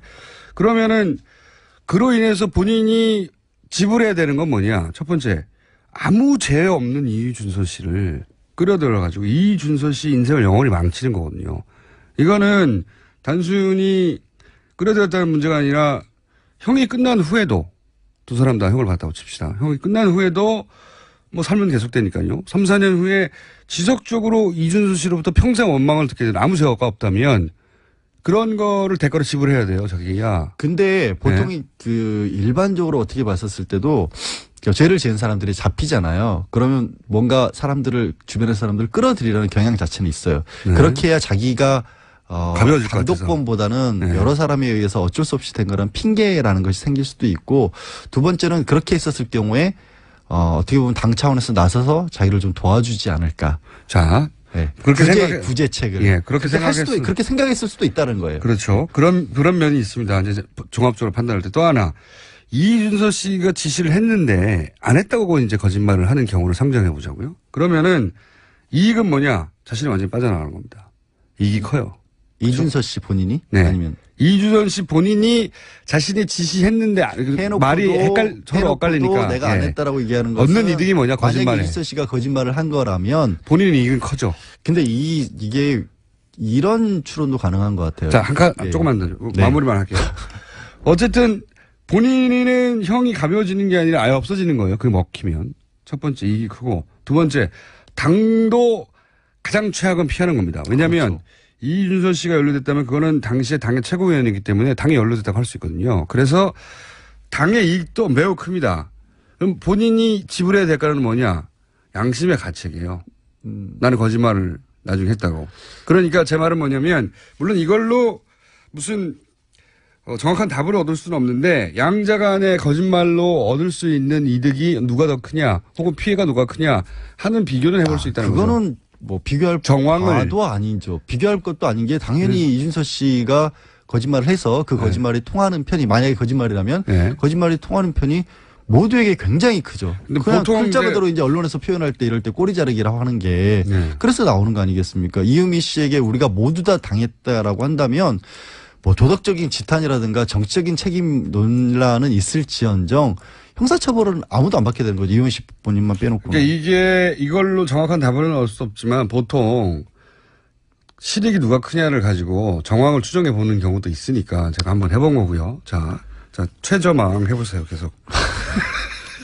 또 최저망이. 최저가가 갑자기 생각나요. 진짜. 밖에 지금 저 PD랑 작가들이 드랍박 계속 뭐 생계형 마왕, 노전 마왕 이딴 식으로 지금 글자 써서 보내니까 자꾸 이상한 아이디어를 받는 거 아니에요. 도전망. 리어카망 어떻습니까? 리어카망. 지원 거부하겠습니다. 근데 지금 말씀하신 부분이 왜 가능성이 있냐면 네. 이런 거를 직접적인 지시를 하는 경우는 없어요. 만약에 지시를 했더라도 증거를 이렇게 저렇게 만들어 와라라고. 바보가 아닌 이상. 바보가 아닌 이상. 정말로 그런 걸 더더군다나 증거까지 남겨가면서 그런 걸 하더라도 말로 하죠. 어제 말로. 검찰에서 압수수색을 했지만 자택이나 사무실에서도 저는 100% 나올 건 없다라고 저도 봐요. 그렇게 생각합니다. 다만 이렇게 얘기를 했을 수 50일을 있죠. 준비할 수 있었는데요. 아니 그전에도 안 했을 거예요. 네. 없앴다는 게 아니라 아예 안 했을 거예요. 뭐냐면 그런 가능성이 크죠. 당이 지금 이러저러한 상황을 겪고 있고 이미 당신이 뭐 이런 얘기를 알고 있는 게 누구 없느냐라는 식으로 끊임없이 속된 말로 쫙겠죠. 네. 그럼 뭔가를 들고 왔었을 때 그거에 대한 검증 절차 없이 그냥 덜컥 우리는 이 사람이 갖고 왔으니까 물었다라는 생각을 가지고 그냥 공개를 했을 수는 있죠. 그리고 이런 것도 있습니다. 본인이 자기 스스로를 나중에 그렇게 분명히 했음에도 불구하고 자기를 스스로 속일 수도 있어요. 믿어버리는. 그 거짓말이라고 하는 게 원래 그래요. 네. 그 시간이 지나고 나면 왜 우리가 위증죄라는 것을 기억에 반하는 것을 처벌하냐면 보통 기억은 조작이 방판왕 됩니다. 나왔습니다. 방판왕망. 왜 문자 소개 평소에 하지도 않으면서 문자까지 읽고 있어. 방망, 방문판, 방파. 사람 하나를 이렇게까지 인격적으로 지금 저희가 실어가시- 참 예. 유치해요. 그렇죠? 아니, 유치해서 아주 좋아요. 저는 사실은 네. 이거로 오다가 이미 소개는 다 됐었고 끊임없이 다뤄지는 가운데 왜 그 누구도 국민의당에서도 문준영 씨에 대해서는 제대로 된 사과를 하는 모습을 찾을 수가 없어요. 피해자한테는. 예. 그러니까 저는 그게 제일 화가 나요. 진짜로. 왜? 다른 모든 사안은 피해자 중심으로 얘기하는데 왜 이 사안은 그렇게 얘기 안 하는지 모르겠어요. 그러니까요. 지금 문준영, 저는 정말 화가 나더라. 처음에 알았을 때부터 네. 누가 어떤 것보다 관심을 떠나서 문준영 씨 무슨 죄가 있어요. 계속해서. 문준영 석 달을. 씨에게 감정이입을 하셨어요? 아니 아버지 잘못 만난 죄밖에 없는 거잖아요. 아니 그거를 그리고 저 국민의당에서도 들었을 때 중소망이다 보니까 예. 평소 나도 시달리다 보니까 그 그런가? 대기업 망들에 시달리다 보니까 약자의 감정이입하셨군요. 아니 네. 지금 특검 얘기를 꺼내는 순간 무슨 생각이 드냐면 특검이라고 하는 유사 거는- 망도 나왔어요. 진짜 문자 그만 읽으시라고. 망으로까지는 말할 수 없다. 정말 유치해. 유치해서 좋아요. 아니 그러니까 또 하나 있습니다. 그것도 동의하고요. 네. 제가 이 얘기 끝낼게요. 특검이라는 얘기를 국민의당에서 꺼냈는데 박지원 네. 전 대표가 특검이라고 하는 것은 고위공직자의 비리나 의혹에 대한 것을 일반 검찰에서 맡길 수가 없기 때문에 검찰의 영향력을 행사할까봐 네. 그 바깥에서 별도의 검찰을 설치를 해서 수사를 하자는 거 아니에요. 네. 전제가 고위공직자의 비리 의혹인데 일단 통상 그 그렇습니다. 당시에 받았을 때 문재인 현재는 대통령이지만 그때 당시 대통령도 아니었고 후보였고 더구나 그다음에 문재용 씨는 그냥 민간인이라고 봐야 되는 거죠. 특혜를 받았을 즈음에는 그래요. 민정수석이었을까요? 민정수석이었기 때문에 특혜를 받았다고 치면 과연 그때 당시에 알잖아요. 그러니까 박지원 전 대표도 그러니까 제가 서운한 건 뭐냐면 우리도 정치인들도 주변 사람들께 평판이라는 게 있지 않습니까? 서로 자기네들끼리는 다 안단 말이에요. 솔직히 우리도 뒷담화라고 하는 얘기들이 있잖아요. 그리고 그런 일이 벌어질 만한 상황인지 아닌지를 뻔히 알만한 사람들이 국민의당 내부는 있었을 거예요. 그러면서도 불구하고 문희정 씨에 대해서 그렇게 집요하게 물고 넘어졌고 그런 일이 이어지다가 마지막에는 결국에는 찾다 어떻게 보면 강요 내지는 밑에 사람들로서는 뭐라도 한 건 해야 될 만한 분위기가 만들어졌으니까 이유미 씨가 이런 일까지 저지른 게 아니라는 생각을 저는 벗어날 수가 없어요. 그게 너무 화가 나요, 진짜. 자, 그럼 법적인 부분만 예. 정서적 토론을 그만하시고요. 죄송합니다. 감정입이 자꾸 법적인 부분 요거 하나 궁금합니다. 뭐냐면 제가 이제 어제부터 계속 주목하는 부분인데 그 내용 녹취 내용에 보면 이은미 씨가 개인으로 알 수 없는 내용들이 있어요. 예. 수석의 딸, 사회수석의 딸이 또래고 뭐 기타 등등 은행원이고 뭐 등등 누군가 정보를 줬을 수 있어요. 기본 소스를. 만약에 그렇게 누군가가 기본 소스 혹은 뭐 정보를 주었다. 개인정보 유출이 될 수가 있죠. 준 것을 가지고 그것이 개인정보 유출인 정보를 알면서 그런 걸 만들었다. 이 경우에는 뭐가 적용됩니까? 개인정보 유출 말고. 개인정보 유출 말고, 그러고 보니까 역시 전문가시네요. 이쪽 방면에서 의사실 납부했었어. 거기서 검찰이 수사에 어떻게 보면 실마리를 찾을 수 있을 것 같아요. 저는 그렇게 생각합니다. 조작을 할 수 있었다는 건 조작의 근거 사실을 줘야 되고 이유미 씨가 그거를 알 수 있었을 만한 위치에 있지 않잖아요. 그렇죠. 본인도 공무원도 그럼 아니고. 알만한 사람이 누군가 줬다는 알만한 사람이 누군가 그 그걸 루트를 타면 제공했기 때문에 되거든요. 시나리오의 소재를 제공을 해준 거거든요. 그러면 이런 기본적인 사실들을 당에 내지는 이유미 씨에게 쭉 뿌리고 이런 것들을 알만한 사람을 찾아봐라고 지시한 사람이 누구냐라고 알 수 있겠죠. 그걸 갖다 준 사람이 있고요. 네. 그걸 토대로 만들었으니까. 만들었고 그 사람에게 제공을 했겠죠. 그러면 최소한. 그 사람은 여기에 연루될 수밖에 없는 거거든요. 그렇죠. 그 사람이 악마네. 그 사람이 지시자거나 최소한 방조자거나 압박자거나 관련이 있는 거죠. 근데 이제 그게 한 축입니다. 수사에 아시겠지만 팀 단위로 움직이잖아요. 네. 대선 때는 보통 그러니까 우리가 쉽게 표현해서 팀이라고 부를 수 있는 공명선거 추진단이라고 공적인 이름이 있지만 네. 그 밖에도 이러저러한 팀들이 여러 가지 움직이고 비선도 있고 뭐 네. 그리고 그 팀 단위기로 움직이지 서로 공유해 가면서 움직이지 않거든요. 이 그렇습니다. 팀들이. 그럼 이 이유미 씨가 속해 있었던 국민의당 내에 이른바 팀이라고 하는데 그런 정보를 꽂아주면서 알바망 나왔습니다. 알바망. 아니 사람들이 우리가 유치하게 놓으니까 여기 맞춰서 문자를 너무 많이 보내고 있어요. 평소 문자 소개 안 해주시잖아요. 이게 너무 재밌어. 바지 마왕도 나오고, 예. 페이퍼 마왕, 페이퍼에 불과하다. 너무 유치해서 좋아요. 계속 생각하지만. 자, 그래서 그쪽 루트를 찾아야 되는 거 아닙니까, 그죠? 제가 주목하는 루트입니다. 그러니까. 꿋꿋하게 그쪽 루트를 찾아야 한다라고 생각을 하고 그쪽 루트라고 하는 거는 결국에는 초재성급보다는 의욕이 넘치는 초재성급보다는 뭔가 문재인 당시 후보에 대해서 옛날부터 알고 있었던 그런 정보를 취합할 만한 개인 혹은 기관 혹은 그런 쪽과의 이른바 빨대가 닿는 사람들을 찾아봐야 되는 거죠. 있고. 예. 그 커넥션 루트를 확인하는 것이 이 수사의 한 축이 되어야 한다고 저는 어제부터 주장하고 있거든요. 그 얘기 했었어요? 네, 그리고 굳이 저한테 확인을 하면서 저를 이렇게 그럴 경우에 어떤 법률이 적용될 이렇게 수 있냐. 저를 이렇게 막아들이면서 인격적으로 다시 한번 문지영 씨한테 감정이입이 되잖아요. 이러니까 문지영 씨 어떻게 할 거냐고 왜 그 얘기를 안 하냐고 사람들이. 자, 방송이 장난입니까? 라고 문자도 화나신 분이 화나신 건지 아니면 좋아서 보내신 건지 모르겠는데 네, 저희가 이렇게 방송을 하고 있습니다. 원래부터 저는 연루됐을 뿐입니다. 정말로. 연루됐을 뿐입니다. 억울하게 엮였습니다. 오늘 나온 것 중에 이제 중소망을 넘어가는 건 없어요. 지금 그렇다고 해서. 무슨 얘기 할 것도 없었어요, 사실은. 자, 예. 이게 만에 하나 지금 국민의당은 전면적으로 부인하고 있고 당연히 그리고 그렇지 않을 가능성도 상당히 높아 보이긴 하나 현역 의원이 일부라도 연루됐다면 어떡합니까? 어떻게 됩니까? 당선 무효형이 나올 가능성이 굉장히 높아지는 거죠. 엄청나게 높아요. 공직선거법상 100만 원 이상이면 본인이 당선 몰랐다고 무효인데 하면요.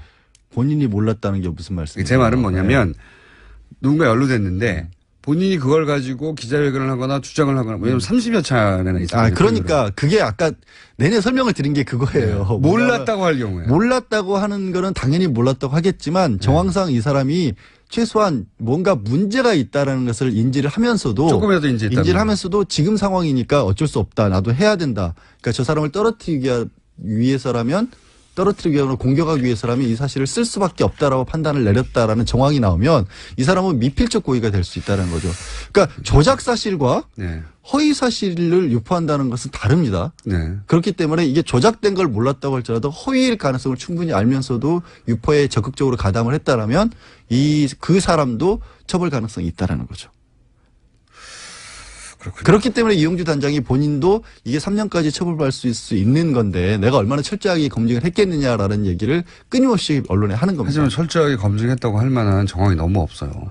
카톡도 안 들어봤다라는 거잖아요. 본인도 단장이면서도. 그러니까 본인은 지방에 있으니까 못 들어보셨다라는 거죠. 그건 그 이유는 말이 안 되고요. 그렇죠. 너무 바빠서라면 모르겠는데 지방은 말이 안 되고요. 카카오톡으로 받아보면 되니까. 카카오톡 어차피 그 원래 파일도 카카오톡으로 받은 거였어요. 지방은 말이 안 되고 너무 바빴다는 거는 이제 그건 이해할 수 있죠. 그건 이해할 수 있는 이유인데 지방은 말이 안 되는 것 같고 그리고 본인이 그러면 한 번도 안 들어보고 했다는 거니까 발표 이후에 네. 그날 처음 들어보셨다는 거죠. 그러니까 본인이 기본적으로 검찰이고 그렇기 때문에 검찰이 어디를 파고들지 아니까 거기에 최적화된 답변을 아직 지금은 하고 있다고 봐야 되겠죠. 근데 네. 제가 봤을 때는 출신이었고. 그 검찰 출신, 언론 출신들이 많이 계세요. 그 공명선거 추진단에도. 그런 분들도 일부러 안 들어본 것 같아요. 이게 들어봤으면 뭔가 의심을 할 수밖에 없어요. 짧은 건데 일부러 안 들어봤다는 것도 저는 납득이 안 갑니다. 그것도 안 들어요. 그게 2시간 반도 아니고요. 몇 분짜리인데 그거를 굳이 일부러 끝까지 나는 안 들을 테야. 이거는 굉장히 강한 의지가 필요합니다. 저는 그거는 아니 들어보면 뭔가 이상하다는 거를 나중에 반론하기가 어려워질 수도 있으니까 그렇지 않고서 어떻게 이런 일이 벌어지는지 이해가 안 간다는 측면에서 제가 말씀드린 거예요. 알겠습니다. 자, 중소망 저 보내주세요 이제. 양지열 변호사 보내주세요. 땜빵마왕이란 말도 나오고요. 얌마왕 나오네. 얌마왕. 양지열 변호사였습니다. 친절한 AS 누가 멀리 듣나 오늘 또 하나 왔습니다. 뉴질랜드 네트워크 버스 인터시티 버스 기사 마크 강희입니다. 뉴질랜드 북섬 오클랜드를 출발해서 쭉 지나서 내셔널 파크까지 곳곳을 쏟아지면서 매일 뉴스 공장을 듣는데 승객들은 당연히 현지인. 현지인들이 강제로 지금 뉴스 공장을 듣고 있는 거죠. 그랬더니 뉴질랜드 사람들이 도대체 무슨 방송이냐고 궁금해하고 있어요. 뉴질랜드 주민들에게 뉴스 공장을 뭐라고 소개할까요? 한국 제1의 뉴스쇼다. 그리고 뉴질랜드 분들은 모르겠지만 손석희 사장을 능가한다. 네, 그렇게 마구 세계 최고의 뉴스 이런 식으로 소개해 주시기 바랍니다. 그리고 이제 많은 문자들이 이제 제가 좀 전에 양지열 변호사하고 유치하게 놀았는데 예. 어마어마하게 많은 문자를 보내주셨어요. 하지마왕. 이제 하지마왕. 네. 그만의 임마왕. 네. 재밌었나 봅니다. 여기까지 하겠습니다. 자, 김진애 박사님 나오셨습니다. 지난주에 김진애 박사님이 이때까지 진행했던 주제 중에 가장 폭발적인 반응을 그러니까 남성 화장실의 문제 그중에서 특히 소변기를 없애버려야 된다. 남성용. 아니, 뭐, 없애면 어떤가?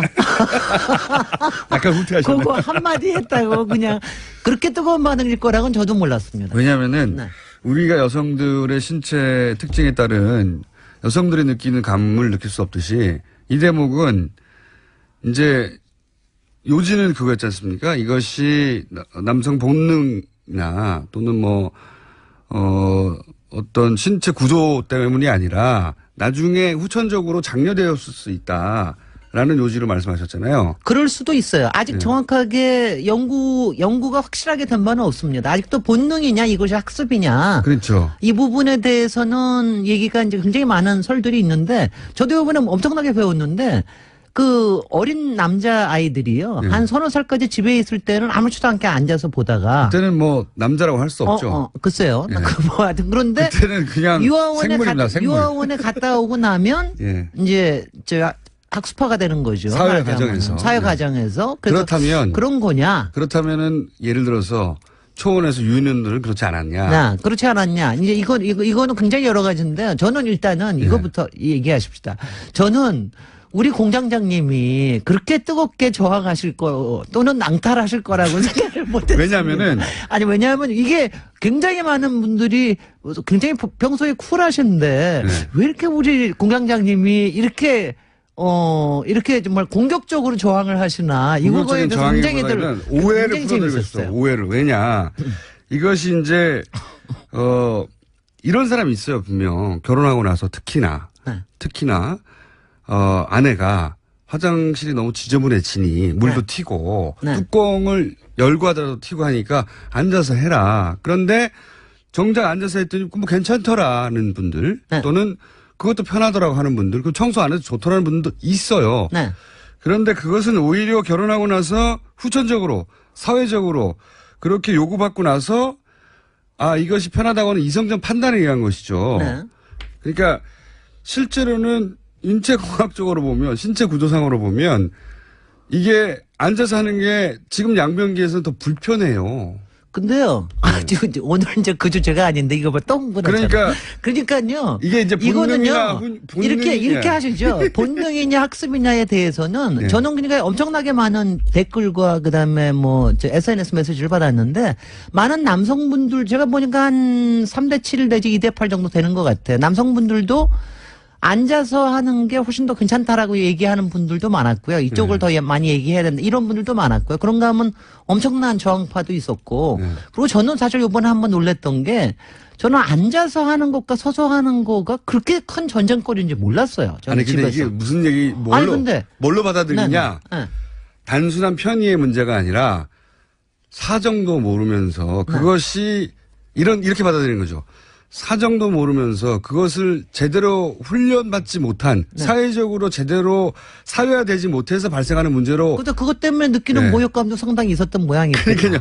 아니 우리는 이렇게 생겨 먹었는데 생겨 먹은 걸 인정하지 않느냐 이런 거죠. 생겨 먹은 건지 아니면 학습으로 가능한 건지 이 부분에 대해서는요. 생겨 먹은 걸 우리 원종호 선생님한테 과학적으로 연구하고 이게 비율이 어떻게 되는지 이런 거는 원숭이를 보면 됩니다. 이렇게 저기를 이거 봐. 왜 고릴라를 안 보지? 침팬지, 원숭이, 수컷들이 어떻게 하는지 보면 됩니다. 그래서 근데 저는 그거 한 가지는 또 참 좋았습니다. 멘트 중에 아침 시사 프로에서 이런 문제를 가지고 이렇게 쿨하게 얘기할 수 있다는 게 상당히 좋더라. 근데 저는 이거는 굉장히 왜냐하면 이게요. 제가 어느 쪽으로 가자 얘기하는 것보다도 서로 간에 우리가 몰라서 생기는 문제를 이렇게 얘기할 수 있어야 되거든요. 괜히 공격적으로 너도 서서 해라, 너도 앉아서 해라, 이런 식으로 공격적으로 나오잖아요. 할 필요는 없죠. 그리고 그게 아니라 이제 이런 부분에도 이렇게 생각하는 게 있다라고 얘기할 수 있는 거는 재밌잖아요. 아니 저는 이게 좋은 주제라고 생각하는 게 왜냐하면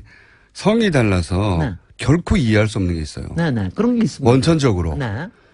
그러니까 성이 달라 남성이 여성에 대해서 결코 이해할 수 없는 부분들이 분명히 있어요. 그걸 가지고 남성의 기준으로 니네는 왜 안 그래? 그러면 안 되거든요. 그걸 폭력이라고 합니다. 여성들 그리고 지금의 소위 이제 점점 우리 사회가 워낙 오랫동안 남성 중심 사회였기 때문에 점점 그 목소리에 귀를 기울여야 하고 그리고 거기에 법적으로도 그런 권리를 보장해 줘야 되고 이런 사회적인 분위기가 있잖아요. 그런 과정에서 남성들이 거꾸로 그건 좋은데 그런 목소리를 당연히 권장해 줘야 되고 오히려 더 소수자 보호 정책처럼 인정해 줘야 한다는 추세와 트렌드와 당위성을 알면서도 그걸 이제 넘어서서 그러니 니네도 이렇게 해라고 거꾸로 이번에는 하는 것의 일환으로 들리는 겁니다. 일부가. 뭐 일부 들리는 거로. 예. 근데 그렇게 이 선동을 안 하면은 반응이 잘 안 오니까. 자, 이번엔 여성 화장실의 네. 문제는 뭡니까? 근데 이제 여성 화장실 테이블을 쿵쿵 치지 사실은 말라고. 이게 박사님, 그러니까 네. 저희 PD가 테이블 콩콩 치지 말라고. 제가 친다고요? 뭐, 무의식적으로 퉁퉁 팔로 치시는데 네. 치세요. 괜찮습니다. 좀 퉁퉁거리면 어떻습니까? 방송에 목소리만 들려야 되나요?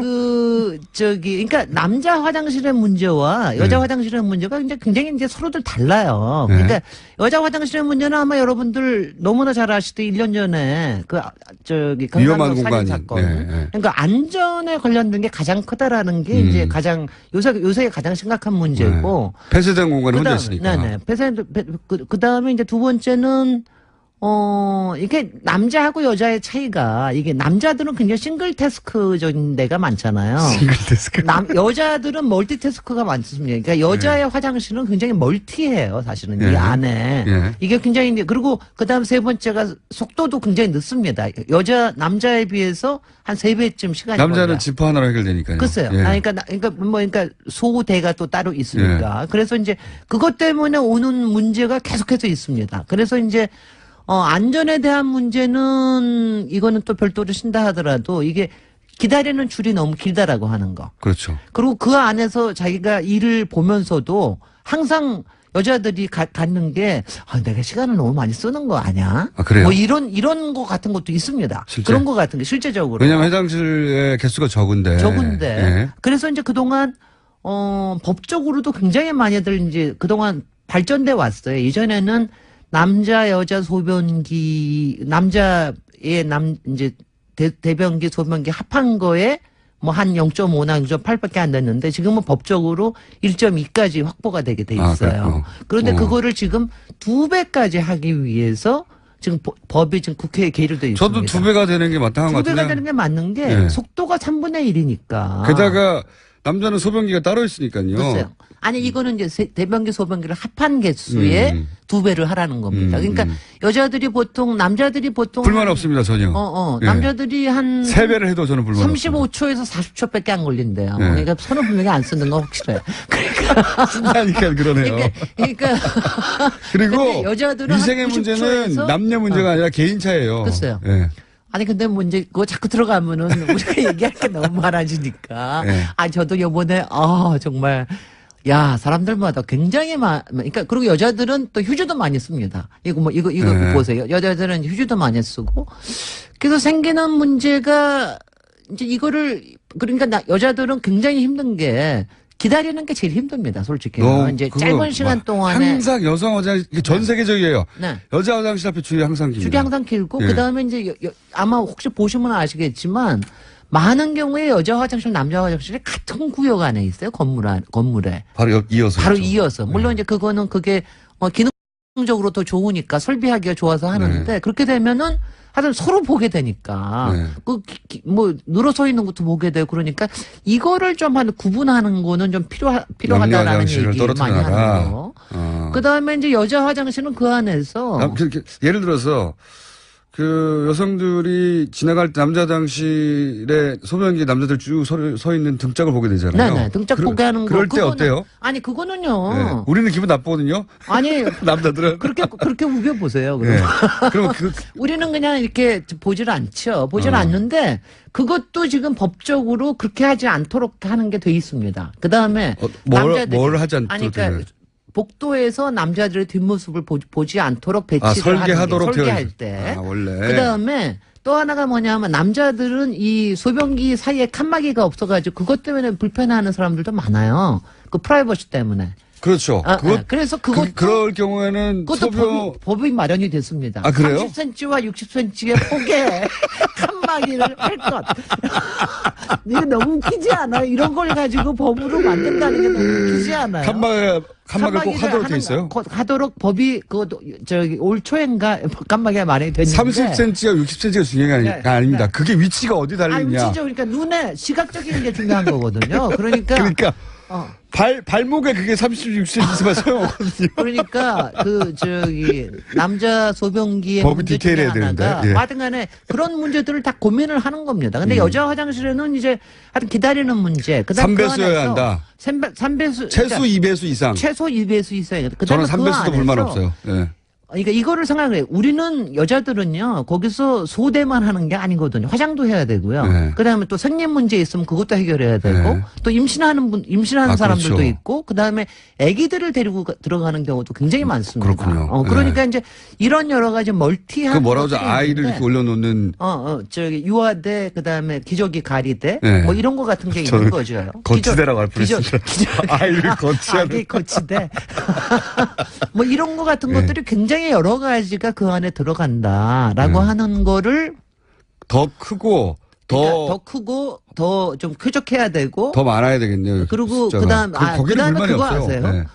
이제 우리 남자 여자 다 떠나서 예. 대변기 옆에 그 휴지통을 두는 게 우리나라의 이상한 문화인 거 아시죠? 휴지 휴지를 더 이제 변기에다 버리는 게 아니라 휴지통을 버려서 그것 때문에 냄새도 많이 나고 그거는 그게 정말 이상한 문화예요. 예. 예전에 생겼던 문화가 그냥 쭉 자리 잡고 있는 문화인데 그것도 이제 못하게 법으로 했습니다. 아 그래요? 예, 예. 그런 왜냐하면 법들이 이제 언제 만들어졌어요? 아니 그게 올해 초에 다 아. 만들었는데 근데 이게 법으로 만들어진다는 거 하고 네. 그다음에 이게 실제적으로 실행되는 일반화가 거하고는. 된다라는 거 하고는 굉장히 다릅니다. 이게 왜 생긴 문화? 과거에 예전에는 이제 화장지가 네.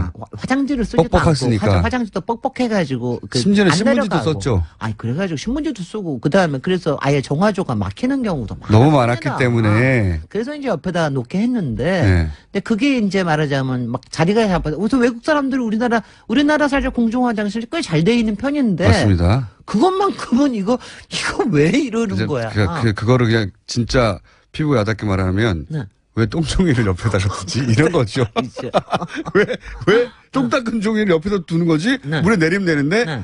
사실 그걸 처음 본 사람들은 이해하기 굉장히 힘든 거죠. 힘들어요. 근데 네. 이제 그것뿐이 아니라 지금 우리 강남역 살인 사건도 그렇죠. 사실은 이제 우리가 공중 화장실에 대해서는 굉장히 많이 좋아졌어요. 네, 그런데 시설은? 이제 지금 문제가 일반 건물에 들어있는 화장실, 특히 네. 위락 시설에 있는 데에는 요새는 공용 화장실이 굉장히 많습니다. 작년에 문제가 생겼던 것도 공용 화장실이에요. 남녀가 들어갈 수 남녀 있는. 공용 화장실인데 그런 데서의 안전 문제, 이 안전 문제라는 게 꼭 범죄뿐만이 아니라 몰카 문제도 요새 만만치 않거든요. 그렇죠. 솔직히는 그래서 남자들은 몰카 걱정 안 하겠죠, 설마? 합니까?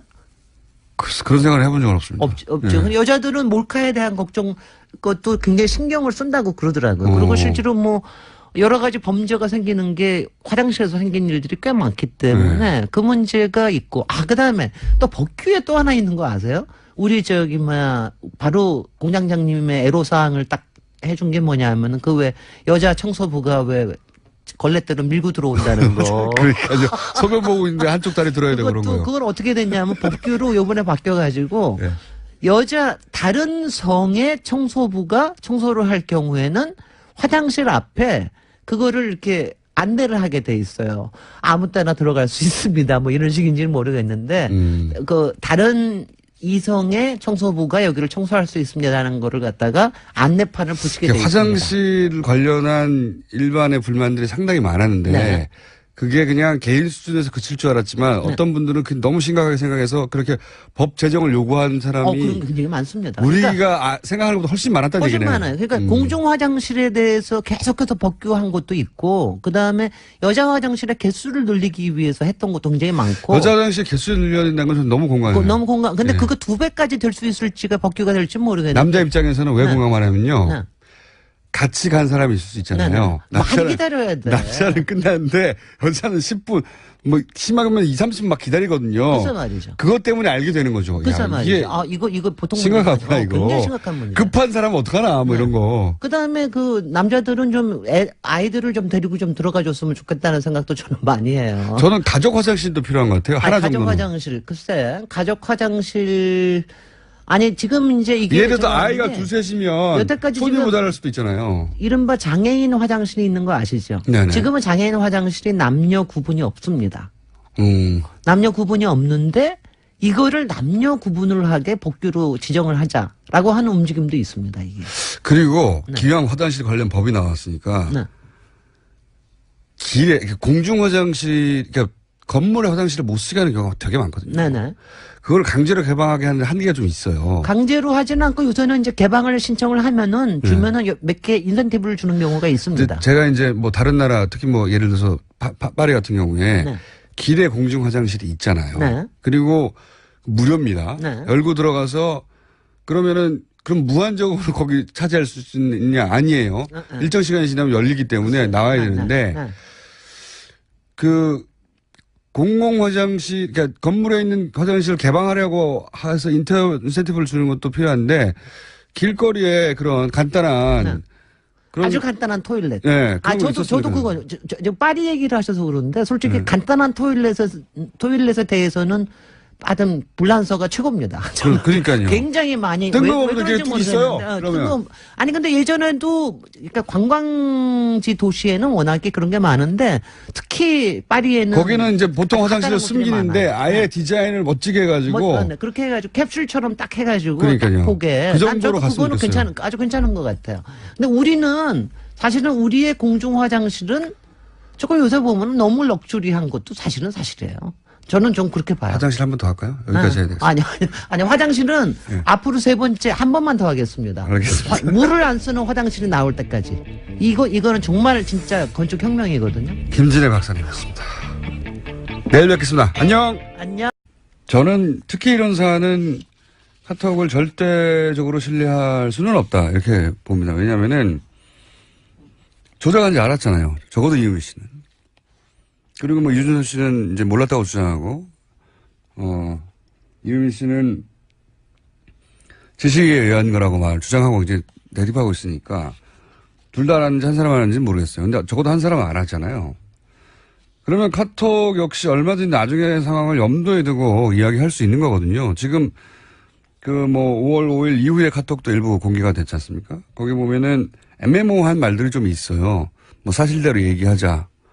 뭐 상대방은 무슨 말이냐 아무것도 모르는 듯한 문자도 남기고 그러니까 두 사람이 각자 자신에게 유리한 말들을 남겨둘 수가 있는 거죠. 어차피 그 기자회견 직후에 고소고발이 이루어졌고 그러니까 네, 그렇죠. 예 당연히 자신의 카톡이 공개될 날이 있을 수 있다고 생각하고 그럴 경우에 가장 먼저 카톡을 털어가는 거는 뭐 누구나 다 알고 있고 일반인들도 그러니까 그런 상황을 머릿속에 상정하고 카톡을 예를 들어서 뭐 유미 씨는 자신이 실행을 했지만 당신도 이거 전말은 알고 있지 않냐는 뉘앙스의 말을 남길 수도 있고 실제 그런 말들이 남겨 있죠. 사실대로 얘기하자고. 그리고 이준서 씨는 거기에 대해서 무슨 얘기냐라고 알고 있지만 모른 척하는 카톡을 남길 수도 있는 거예요. 그러니까 카톡만을 전적으로 신뢰하기 어려운 부분이 있다. 예. 그런 일이 있은 직후부터 고소고발이 바로 이루어졌기 때문에 그런 점이 좀 있습니다. 저는 제가 보기엔 일반적으로 고소고발 혹은 뭐 사건이 되는 건 한참 후잖아요. 근데 이 경우는 바로 직후거든요. 네, 더불어민주당에서 사실 아니라고 바로 반박했었거든요. 게다가 국민의당도요 맞고소했었습니다. 그러니까요. 그런 고소고발이 있는 상황에서 이미 대화가 이루어지기 때문에 나중에 이것이 틀림없이 증거로 채택이 될 거나 뭐 최소한 조사의 대상이 될 거라는 거는 알고 있는 상황에서 했기 때문에 다른 카톡하고는 다른 경우라는 거죠, 이게. 예. 그 점을 감안해야 될 것 같아요. 자, 다음 뉴스는요. 네, 이용주 의원이 어제 국회에서 기자회견 열었습니다. 여기서요. 제보자 신원 보호하기 위해서 이유미 씨가 선의로 조작을 감행했을 수 있다는 취지의 이야기들을 했습니다. 또 눈에 띄는 말들이 있었는데 이유미 씨가 언급한 내용이 혼자서 다 알기에는 방대한 내용이고 시민사회 수석 등 여러 일을 자기가 직접 전하거나 문준용 씨에 관해서 안 것을 혼자 다 알아내기에 많은 양이 아니냐라는 취지의 말도 했습니다.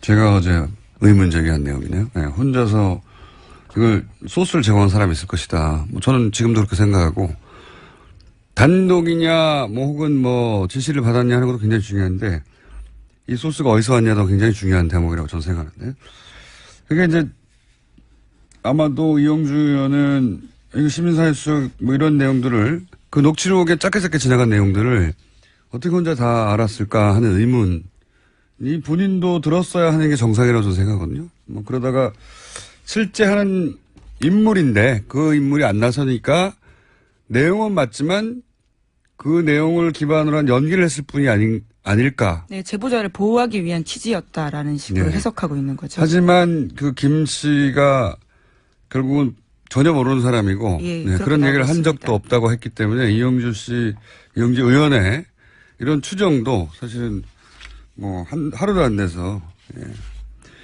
근거가 없는 것이 된 것이고요. 계속 여기서 다시 한번 강조할 것은 이민식 혼자 알 수 있는 내용이 아니라는 겁니다.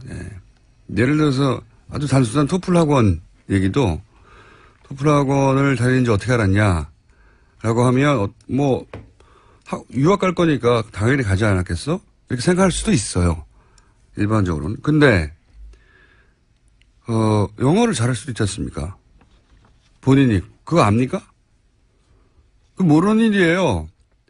정말로 백지 상태에서 상상하자면 그리고 이런 내용은 바로 모든 기자들에 의해서 크로스 체크가 된단 말이죠.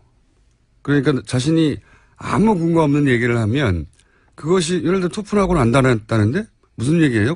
아는 사람 맞아요? 하고 되묻게 다는 상황에 바로 직면할 수가 있기 때문에 아무 근거 없이 말을 할 수가 없어요. 학원 하나 다녔다는 것도 그냥 뭐 그런 상상을 당연히 했겠거니 유학 갔으니 토플 학원 다닌 거 아니야? 라고 그렇게 상상을 혼자 했겠거니 그렇게만 그건 이제 일반적인 생각이고 정말 당사자가 되어서 연기를 할 때 생각을 해보시면 문정민 씨가 영어를 잘할 수도 있잖아요. 뭐 잘할 가능성이 크겠죠. 유학을 준비하는 그건 모르죠. 저도 그건 모르는 겁니다. 영어를 잘해서 토플 학원을 안 다녔을지 혹은 아주 몇 년간 다녔을지 아무도 모르는 거예요. 진짜로. 간단한 정보지만 실제 그걸 가지고 문제 제기를 상대방에 하려고 하면. 근데 그런 내용들이 자잘하게 다 갈려 있잖아요. 네. 그래서 이거 어떻게 알았냐고 생각하다가 여기까지 온 건데 하여튼 누가 이걸 알려줬는지는 저는 대단히 중요한 대목이라고 봅니다. 저는 여기에 주목하는 부분이 있습니다. 자. 왜냐면 이건 만약에 이런 걸 줘서는 안 되는 사람이 줬다면 그 자체로 대선 기간에 그 정치에 개입한 거잖아요. 그게 개인이든 기업이든 혹은 기관이든 간에. 이것도 저는 수사 대목이라고 봅니다. 자, 다음 뉴스는요. 네, 안철수 전 국민의당 대표는 계속해서 침묵하고 있습니다. 박주선 비상대책위원장은 당의 조직적 개입이 확인되면 당을 해체해야 한다고 왜 서울대 병원장에 출마하라고 했을까? 그리고 대통령은 왜 갑자기 자신의 주치의를 서울대 병원장으로 보내버렸을까? 당연히 의문스럽죠. 굳이. 서울대 병원장을 하고 싶어하는 사람들 많은데 본인 주치의를 보낸 거잖아요. 굳이. 실력이 없으면 주치의에서 자르는 거죠. 실력이 있으면 주치의에 둬야죠. 그런데 굳이 본인의 주치의를 서울대 병원장으로 가라고 찍어서 보냈습니다. 이상하죠. 그리고 나서는 일어났던 일이 이제 우리가 알게 된 것은 최순실 씨 단골성원병원 비선진료의사 대표적인 김현재 원장 이분을 서울대 강남센터에 자격이 안 되는데 외래 교수로 임명했습니다. 외래 교수로 선임을 했고 나중에 취소했지만 네, 문제가 돼서요. 내부에서 문제 제기 나왔거든요. 그리고 김영재 가족회사 거기서부터 의료용 실 서울대에서 안 쓰는 실을 사줬고요. 이것도 말이 안 되는 거죠. 안 쓰는데 왜 삽니까? 예. 최순실 씨하고 연결된 인물들과 다 엮여서 돌아가는 그런 대목이 있고. 무리하게 외교적 결례도 했었습니다. 그래서 이제 이 대목에서 이제 최순실 씨가 중국, 지난번에도 얘기했지만, 그리고 뭐 중동에 그 성형 어떤 센터를 진출시키려고 했는데, 그런 의혹이 있었죠. 성공하지 못했지만. 그럴 때 대한민국의 서울대라고 하는, 그런 가장 지명도 있는 의료기관에 백업이 필요했지 않았을까. 자기 사업을 하는데, 이 실은 서울대에서 썼습니다. 납품하는 곳이고, 서울대 병원의 외래 교수입니다. 워낙 작은 병원이었으니까요. 김영재 의원이. 그런 것들이 필요하지 않았을까, 본인 사업에. 여기서 본인이라고 한 건 최순실 씨가 구상했던 소위 이제 성형센터의 해외 진출이라고 하는 사업에 필요했던 거 아니었을까 하는 의혹을 가질 만한 거죠. 네, 실제. 또 하나의 축이 이제 백남기 씨 유족, 이 소송 과정에서 드러났지만 서울대 병원장이 이 백선아 교수로 하여금 급히 와서 수술을 하라고 했단 말이죠. 대단히 이례적으로. 등산복 입고 나타났었죠. 네. 그 정도 뇌 손상의 경우에는 그 정도 경력의 교수가 수술한 법이 없는데 등산복을 입고 왔다는 건 준비가 안 된 상태에서 황급하게 빌려왔다는 것이고 주말에. 그래서 이제 이것도 이제 정권 차원에서 의혹이 연결될 수 있는 것이 다시 살릴 수 있기 때문이 아니라 다시 살릴 수 없다는 건 알지만 굉장히 실력 있는 분이 와서 생명을 연장하려고 그래서 정권에 부담을 주지 않으려고 했던 수술의 일환이 아닌가 하는 의혹이 또 있는 거죠. 그 중심에 이제 이 서청석 병원장이 있기 때문에 양쪽 다 수사를 할 만한 정도의 의혹이 되는 거니까요. 그래서 수사를 한다고 하는 겁니다. 국정농단과도 상관이 있는 것이고요. 자, 뉴스 하나 정도 더 할 수 있을 것 같습니다. 네, 자유한국당 다음 주 7월 3일 전당대회 앞두고 있습니다. 그제 첫 TV토론 열렸는데 독한 말들이 오고 갔습니다. 문희철 후보 같은 경우에는 홍준표 후보를 향해서 야당 대표가 되면 법의 일종의 정치적 보호받을 수 있는 것 아니냐라는 차원에서 출마한 거 아니냐라고 다시 물었고요. 그러니까 성완종 리스트와 관련돼서 지적을 한 거죠. 그러자 홍 후보도요. 문희철 후보에 대해서 공격을 했는데 원 의원이 보좌관 현재 산업은행권으로 구속되어 있지 않냐라면서 친구 아니냐라고 물었습니다. 네. 홍준표 후보의 대치기는 그 기술 자체는 인정해야 되죠. 본인에게 불리한 지적을 하면 2배, 3배로 갚아주마 하는 스타일이기 때문에. 보좌관이 구속됐는데 그 사람 친구 아니냐? 이렇게 되물었다는 거죠. 네, 토론회 끝나고도요. 애들 데리고 토론 못하겠다. 이렇게 토로하기도 했다고 합니다. 알겠습니다. 근데 지금 한국당 TV토론이 제일 야당인데 당대표의 TV토론이 이렇게까지 관심이 없는 경우도 그렇게 많지 않은데 어쨌든 전해드립니다. 이런 공방이 오가고 있고 TV토론도 하고 있다. 네. 여기까지 하겠습니다. 지금까지 시사인 김은지였습니다. 감사합니다. 국민의당이 창당일에 가장 큰 위기를 맞고 있습니다. 국민의당 혁신위원장을 맡고 계시는 김태일 교수님 스튜디오에 직접 모셨습니다. 안녕하십니까? 네, 안녕하세요. 어쩌다가 국민의당 혁신위원장을 맡게 되신 겁니까, 우선? 저는 이 정당 수리하는데 일을 많이 했습니다. 열린우리당 때부터 아주 근간에까지 그 혁신 혹은 쇄신 프로그램에 지속적으로 참여를 했었습니다. 정당이 우리가 지금 큰일 났다. 쇄신이 필요하다고 싶을 때 외부에서 영입하는 전문가 1호시군요. 예. 그래서 이 혁신 프로그램이 어떻게 진행되는지에 대해서는 대충 가늠을 하고 눈에 좀 보이는 게 있죠. 열린우리당 시절부터 해오셨으면 벌써 한두 번 하신 게 아닌데 이번에 국민의당에 가서 혁신위원장을 맡고 나서 정당이기 때문에 다 비슷한 점도 있지만 국민의당에서만 발견한 혁신 특징이 있습니까? 신생 정당이니까요. 예. 정당의 꼴을 갖고 있지 못한 거죠. 어떤 점에서 그렇습니까? 창당하고 나서 곧바로 선거 치렀잖아요. 그렇죠. 총선.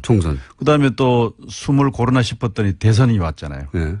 그러니까 선거 치르게 되면 정당이 갖춰야 될 이런 조직이라든지 강령이라든지 이런 기본적인 그 틀을 갖추기가 어려워요. 그래서 사실은 창당한 지 1년이 지났습니다마는 정당이 갖춰야 될 중요한 그 골격들을 갖고 있지 못하고 있는 상황이에요. 그래서 이번 사고도 그것 때문에 생겨난 것이라고 볼 수 있죠. 구조적으로는. 기본적으로 충분히 검증할 수 있는 정도의 사안인데 네. 그런 꼴을 갖추지 못해서 그러니까 총선 대선이라고 하는 그 정치권에서 가장 큰 선거를 연속으로 계속 치르다 보니까 선거를 치를 때는 당연히 이제 비상조직이 되는 거 아니겠습니까? 네. 굉장히. 그런 비상조직처럼만 운영되어 왔다 거의. 그렇습니다. 그런데다가 이번 선거는 후보자 중심으로 이렇게 틀이 짜여졌던 것 같아요. 그것도 굉장히 중요한 이제 취약점이었죠. 그건 왜 그렇습니까? 그건 정답이 있는 건 아니죠. 정당 중심으로 치러질 수도 있고 또 후보 중심으로 할 수 있어요. 예를 들면 2012년의 선거는 문재인 후보의 경우도 후보 중심으로 치렀다가 아주 혼쭐이 났지 않습니까? 그래서 이번에는 정당 중심으로 철저히 진행되었던 민주당의 경우는 이번에는 그랬죠. 경우이고요. 근데 이번에 국민의당의 경우는 철저하게 이제 후보 중심으로 선거 대책 기구들이 짜여졌고요. 뭐 그런 점에서 그나마 있었던 그 당 기구의 어떤 그 말하자면 그 체크리스트라고 할까? 시스템이 작동하지 않았다. 작동하지 않았는데 뭐 잘 아시다시피 정당이라고 하는 것이 온갖 그 욕망의 찌꺼기들이 모이는 데 아닙니까? 네. 이제 그런 걸 잘 이제 걸러내는 장치들이 좀 제도화되고 안정화된 정당에는 있단 말이에요. 네. 그 평판의 어떤 시스템이라든지 또 그걸 이제 걸러내는 이제 그런 이제 저 장치들이 있는데 국민의당은 이제 그런 장치들을 충분히 갖추고 있지 못했을 뿐만 아니라 그것마저도 이제 후보 중심의 선거대책기구 속에서 작동을 하지 않은 거죠. 기본적으로 이런 일이 벌어진 이제 환경은 알겠습니다. 근데 일이 벌어지고 나서 터지고 나서 국민의당 대응이 지금 예전에 비해서는 뭐랄까요 대단히 적극적으로 열심히 하고 있긴 합니다. 보면. 네, 아주 발 빠른 대응은 참 칭찬하고 싶어요. 그 대목은 그런데 즉각 사과를 했지 않습니까? 예. 네. 근데 이제 그 즉각 사과 그 자체는 대단히 발 빠르다고 할 수 있는데 그 이후에 이제 특검 얘기를 한다든가 또는 이것을 꼬리 자르기라고 한다면 용납할 수 없다고 한다든가 이어지는 대응이 납득하기 어려운 부분이 있거든요. 이게 사과는 했는데 예. 뒤에 초치는 일들이 많았죠.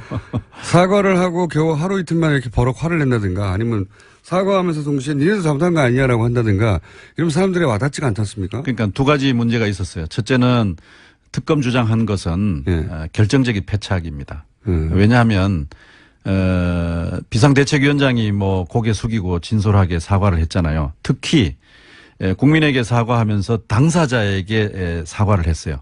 당사자를 지목해서 그러니까 문재인 대통령과 문 대통령의 아들에 대해서 진지하게 사과한다. 이렇게 하는 건 참 좋은 모습이었는데 이제 특검을 주장하게 되니까 사과를 그러면 너는 그건 잘났냐 뭐 이렇게 지금 하게 되니까 그렇죠. 사과의 진정성이 이제 의심을 받게 된 거죠. 당연히 그렇죠. 그건 정말로 하지 말았어야 될 일입니다. 나중에 무슨 이 문제가 다 정리되고 나서 그래도 여전히 의혹이 남아있다. 이 얘기는 할 수는 있다고 봐요. 정당으로서는 할 수 있죠. 그렇죠. 그런데 지금 상황에서 그래 뭐 너는 사과와 동시에 그러니까 그 진정성이 의심을 받게 되고 또 하나는 이거 여의도 정치에서 나타나는 상투적인 정치적 공방으로 그냥 소용돌이를 만들어 가지고 그렇죠. 뭐 비장파장 이렇게 해서 그러니까요. 명백한 사안도 갑자기 공방전으로 바뀌는. 그래서 이제 물타기 하려는 게 아니냐는 의심을 받게 되었기 때문에 의심이 아니라 물타기 맞지 않습니까? 교수님? 뭐 그렇게 된 거죠. 네. 그래서 사과의 진정성이 이제 어디로 사라져 버렸습니다. 그래서 제일 중요한 문제고 또 하나는 이 문제를 이제 다루는 그 국민의당 내의 어떤 담론들이 대개 법적 책임론으로 지금 가고 있어요. 뭐 현재까지도 그렇게 가고 있는데. 검찰 수사를 지켜보자든지 뭐. 근데 법적인 문제를 넘어서서 정당이라고 하는 것은 정치적 기구지 않습니까? 정치적 기구는 정치적 책임에 대해서 고민을 해야 된단 말이에요. 그러니까 법적으로 어떤 형사적 책임이 있느냐 없느냐 또 누구에게 얼마나 그 경중이 주어지느냐 하는 문제는 사법기구가 하는 문제고 도의적 책임의 문제는 저 같은 학교 선생이나 또 교회 목사가 하는 일이지 않습니까? 그런데 정당은 정치적 기구이기 때문에 법적 책임이나 도의적 책임을 넘어서서 정치적 책임 문제에 대해서 고민을 해야 되는데 그런 이제 문제에 대해서 굉장히 좀 소극적인 것 같아요. 그래서 뭐 꼬리 자르는 거 하는 거 아니냐 뭐 이런 의심도 거기서 오는 거죠. 그러니까 예를 들면 도대체 그 조작에 누가 가담했느냐라든지 또 뭐 누가 사전에 그 조작을 알았느냐 그 범위가 뭐라냐 하는 것은 사실 국민들 입장에서 보면 그리 중요하지 않아요. 그 사법부가 판단할 것이고. 네, 국민들의 입장에 중요한 것은 그 조작된 증거를 선거운동 과정에 썼지 않습니까? 30번 이상. 그러니까 썼으면은 그거는 국민의당의 책임이에요. 전체 책임이에요. 그리고 궁극적으로는 선거 과정이라는 것은 알겠습니다. 뭐 결혼하는 의지를 말하는 거죠. 예. 근데 본인이 안 해도 민심에 의해서 해체될 정도의 사안이라 어쨌든 당에서는 굉장히 심각하게 생각한다는 이야기인 것 같고요. 자, 다음 뉴스는요. 어제 이영선 전 청와대 경호관에 대한 선고 있었습니다. 징역 1년에 법정 구속됐습니다. 재판부는 박근혜 전 대통령에게 의상대금 받아서 최순실 씨에게 전달했다고 허위 증언한 이영선 전 경호관의 혐의에 대해서 인정했습니다. 또 이 전 경호관이 박근혜 전 대통령과 최순실 씨 등에게 대포폰 지급한 사실도 인정했습니다. 뿐만 아니라 의료법 위반 방조 혐의도요, 유죄로 인정했습니다. 대부분 인정됐네요. 네. 그 중에서 특검 입장에서는 대통령에게서 의상 대금을 받아서 최순실에게 전달했다. 이제 이 대목에 대해서 특히 법원이 인정한 것이 특검 입장에서는 반가울 수 있겠네요. 왜냐면은 그렇다는 얘기는 최순실 씨가 그 돈을 줬다는 얘기가 되거든요. 경주 공동체에 대해서 일정 부분 법원이 인정했다고도 볼 수 있고요. 그렇죠. 또 법정 구속에 대해서도 굉장히 주목해야 될 게 이 사건 같은 경우에는 구속영장이 기각된 바가 있거든요. 그렇죠. 권순호 부장판사였습니다. 당시에 상당성 인정하기 어렵다라는 이야기를 한 적이 있는데요. 네. 그 내용에 대해서 정유라 씨 영장 그렇죠. 기각을 한. 네. 거기다가 우병우 정유라 기각했었다라는 사실도 있었었고요. 고영태 씨는 구속시켰죠. 예. 하여튼 그때 기각됐던 사안인데 법정에서 법정 구속을 시켜버렸어요. 예. 그렇군요. 자, 다음 뉴스는요.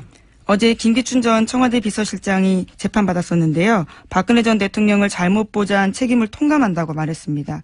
그러면서도 이런 말을 했는데 과거 왕조 시대 같으면 망한 왕조의 도승지는 사약을 받는다면서 재판할 것도 없이 사형을 받으라면 깨끗이 마시고 끝내고 싶다라고 이야기했습니다. 그러면서도 자신의 소망은 언제가 됐든 옥사하지 않고 밖에 나가서 죽었으면 하는 것이다 라고 덧붙였습니다. 네. 레토릭이죠. 우리나라에 사약을 내릴 법적 장치가 없어요. 네. 그리고 네, 왕조 시대 이야기입니다. 앞뒤가 또 맞는 것이 수미상관이 아닌 것이 자신이 이제 언제 죽을지 모르는 불안 속에 살고 있다 이런 얘기도 했잖아요. 네, 현재 보석을 신청한 상태거든요. 사약을 내리면 받겠다고 하고 언제 죽을지 모르는 불안 속에 살고 있다는 거하고는 전혀 앞뒤가 안 맞췄으니까. 네. 알겠습니다. 그런 심정이라는 거는, 네. 그런 심정이니까 나를 빨리 풀어달라는 거잖아요. 아프니까. 저는 아파요. 이런 얘기고요. 다음 순요. 문재인 대통령이 한미 정상회담을 위해서 어제 출국했습니다. 환송 행사는 조촐했는데 행사를 간소화하라는 문재인 대통령 지시에 따라서 도열이나 별도의 환송식은 없었습니다. 미국에서의 첫 일정은 장진호 전투 기념비 헌화였습니다. 환송식만 없었던 게 아니라 이제 미국에서 환영식도 하지 말라고 했으니까 네. 꼭 필요한 의전이 아니면 다 없애버리겠다. 이런 생각인 것 같고요. 그리고 화제가 됐던 것은 이제 임종석 비서실장이 문 대통령을 보내면서 얼굴이 활짝 폈던 사진이 화제가 됐어요. 예, 요새 예. 얼굴을 보면 어떤 기분인지 알 수 있는 프로그램이 있는데요. 거기에 따르면 기쁨이 뭐 90%다 이런 식의 인터넷에 짤방도 돌아다니고 있습니다. 실제로 화제가 됐죠. 왜냐하면 너무 활짝 웃어가지고 예. 뭔가 이제 헤어지니 섭섭함이 있다든가 잘하고 오라는 걱정 이런 건 없어. 얼굴이 너무 해맑게 웃고 있는 것으로 봐. 예. 해방된 임과장 그런 기분이죠. 예. 사실은 인터넷상에서 꽤 화제가 되고 있습니다. 네. 너무 밝게 웃는 거 아니냐고. 예, 뭐 평상시 근데 워낙 밝게 웃는 분이시긴 합니다. 최근에는 그렇게까지 밝게 웃는 사진은 없었어요. 네. 지나치게 밝게 웃는 거 아니냐는. 네. 하여튼 그 사진이 하도 왜냐하면 다 주변 사람들의 표정과 너무 달라가지고 네. 그래서 화제가 되고 있는 와중입니다. 네. 그리고 이제 도열 없이 해외 순방을 간 첫 번째 케이스가 아닌가 싶어요. 문 대통령은 너무 많은 걸 없애버리네요. 예. 자, 다음 뉴스는요. 검찰이 백남기 농민 사망과 관련해서 서창석 서울대 병원장에 대한 수사를 본격화하고 있습니다. 백씨 유족들은 서창석 원장이 청와대에 백씨 의료 정보를 알린 의혹이 있다고 고소한 바가 있는데요. 어제 검찰이 백도라지 씨를 고소인 자격으로 먼저 조사했습니다. 이건 뭐 서창석 원장에 대해서는 저희가 몇 차례 얘기했고 불과 몇 주 전에도 다시 한번 얘기했었는데 감사가 있다 뭐 해서 이 대목은 사실은 중요한 국정농단의 고리가 하나 풀릴 수 있는 대목이라, 다시 한번 언급을 해보자면, 서울대 병원장이 되는 과정부터가 많은 사람들이 의문을 가졌었어요. 사실은 서울대 병원장이 되는 시점쯤에 언론 기사를 보면 대단히 이례적이다. 이런 기사들이 단신으로 있습니다. 그때는 뭐 국정농단의 전체 그림을 몰랐기 때문에 왜 이런 케이스로 왔지? 정도의 기사가 있었는데 어쨌든 주치를 하다가 갑자기 서울대 병원장이 출마한 최초의 케이스예요. 그것도 그렇고 그 외에 이례적인 대목이 많지만 특히 이제 주목되는 게 그 대통령의 뜻이라고 하면서 이임순 순천향대 산부인과 교수 최순실 씨 아주 관계가 깊죠. 산부인과 교수의 추천으로 됐다는 거거든요. 그러니까 출마하라고. 근데 이게 대통령의 뜻이라고.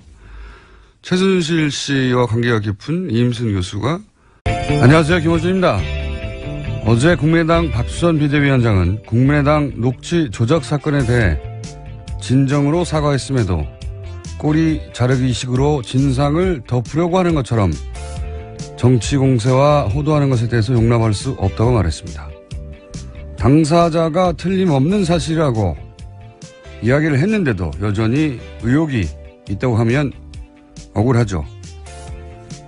그런데 지난 대선 기간 국민의당도 사실은 이것이라고 상대가 아무리 얘기해도 납득하지 않는다고 계속 의혹을 제기했었죠. 물론 정당은 선거 기간 중 상대 후보를 상대로 미심쩍은 부분에 대해서 민의를 대신해 공공의 이익을 위해 의혹을 제기할 권리가 보장되어야 합니다. 그 한계가 어디까지인가 하는 것만 문제일 뿐이죠. 그런데 마찬가지로 국민의 세금으로 운영되는 공당과 관련한 중대한 의혹이 발생하면 국민들은 누구나 의문을 제기할 권리가 있는 거죠. 전대미문의 당내 자작극이 벌어졌다는 걸 국민들이 안 지 겨우 이틀이 지났는데 꼬리 자르기 아니냐는 의문을 가지는 건 한편으로 너무 당연한 겁니다. 자신들의 의혹 제기는 정당했지만 자신들 상대로 한 의혹 제기는 겨우 이틀 만에 용납할 수 없다고 하면 누가 납득을 합니까? 그리고 용납할 수 없으면 어떻게 하실 건가요? 김호준의 궁금증이었습니다.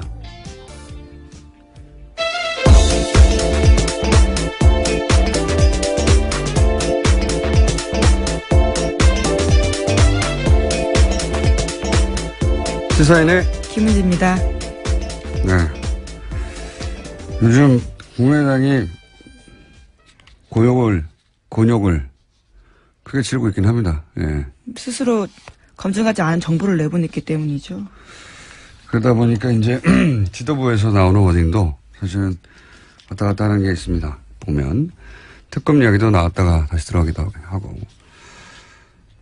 근데 특검 얘기가 나와서 얘기인데 뉴스 전하기 전에 갑자기 생각나서 하는 말인데 이 특검 얘기를 하는 건 참 답답한 저는 물타기다 하는 소리를 들을 수밖에 없는 게 만약에 국민의당 주장대로 며칠 전까지만 하더라도 모두가 다 그 녹취록이 진짜라고 증인이 존재한다고 믿었고 그리고 특검을 주장할 만큼 명백하다고 생각하고 있었다 실제로. 그러면은 이유미 씨가 제보자 이메일이라고 했던 메일이 있었어요. 그 메일로 확인을 해보면 되는 거잖아요. 50일이나 지났는데. 그러니까 왜 지금까지 그 당사자라는 사람에게 당에서는 이메일을 한 번 안 보냈냐. 이걸 되물을 수밖에 없는 겁니다. 예. 그게 뭐가 어렵다고. 대선 직전에 어렵지만 50일이 지났잖아요. 특검을 한다고 생각하는 당이었으면 당사자가 실제한지는 최소한 한 번은 확인했어야 되는 거죠.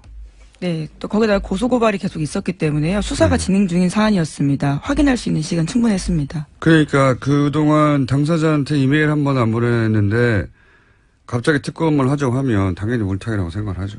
예. 그리고 문정용 씨에도 제가 다시 한 번 확인했는데 그 이메일의 주인이라는 김모 씨. 성까지 나왔어요, 김모 씨. 김모 씨는 본인과는 대학원을 같이 입학했던 사람 중에는 김 씨가 없었기 때문에 모르는 사람이고 당연히. 예. 그리고 그 제보자가 실존 인물이냐 아니냐 본인은 모른다고. 여기에 대해서 나중에 뭐 언론 보도 나오긴 했습니다만. 예, 오늘 아침 동아일보에서 보도가 나왔습니다. 그 당사자로 찍힌 김모 씨가 문준용 씨 모른다라고 이야기했습니다. 모르는 사이라고. 예. 그리고 공래당이 이 사람이 실제 하는지를 알아보려고 하는 이메일을 보내지도 않았지만 같이 입학한 사람이 6명밖에 없었기 때문에 동료인지 아닌지 확인하기는 그렇게 어려운 일이 아니에요. 김 씨가 있냐? 없으니까. 네, 실제로 오늘 아침 나온 보도 보면요. 두 사람은 학번도 다르고 졸업 학년도 6년 차이 난다고 합니다. 일면식도 없고 서로 모르는 사이라는 거죠. 파슨스라고 하는 공통점 하나만 있는 건데 이게 50일 동안 확인이 불가능한 내용이냐 이거죠. 예. 특검을 생각했던 정도의 정당이면 그리고 그걸 기자회견까지 했고 모두가 사실로 믿었다면 당연히 조사했어야죠. 지금은 그 이후라도. 그러니까 특검 얘기가 뜬금없이 들리는 사람들이 이게 물타기 아니냐고 말할 수밖에 없는 상황인 거예요. 네, 당내에서도 비판이 나왔고요. 그게 억울하신 것 같은데 하여튼 그렇습니다. 자, 준비한 첫 번째 뉴스는 뭡니까? 네, 오늘 오전 10시 반에 이유미 씨에 대한 영장실질심사가 열립니다. 혐의는 공직선거법상 허위사실 유포이고요. 검찰은 또 이 씨의 남동생도 피의자 신분으로 조사했습니다. 여러 곳을 압수수색하기도 했습니다. 알겠습니다. 과연 진실이 밝혀질지는 여기서 이제 검찰의 실력을 믿어야 되죠. 다음 뉴스는요? 국민의당은 이유미 씨와 이준서 전 최고위원 사이의 카카오톡을 공개했습니다. 5월 5일 카카오톡 내용을 보면요. 기자회견을 진행한 날입니다. 이날 이준서 전 최고위원은 카톡 캡처 이미지를 일베 익명으로 올리는 건 어떻겠냐고 제안을 하기도 하고요. 또 기사가 나오면 고시생 카페 같은 데서 링크를 보내야 된다라는 이야기도 합니다. 이제 이런 사안들, 뭐 이런 사안뿐만 아니라 사실 요즘은 이제 뭐 수사를 하게 되면 당연히 카톡부터 압수수색을 하게 되는데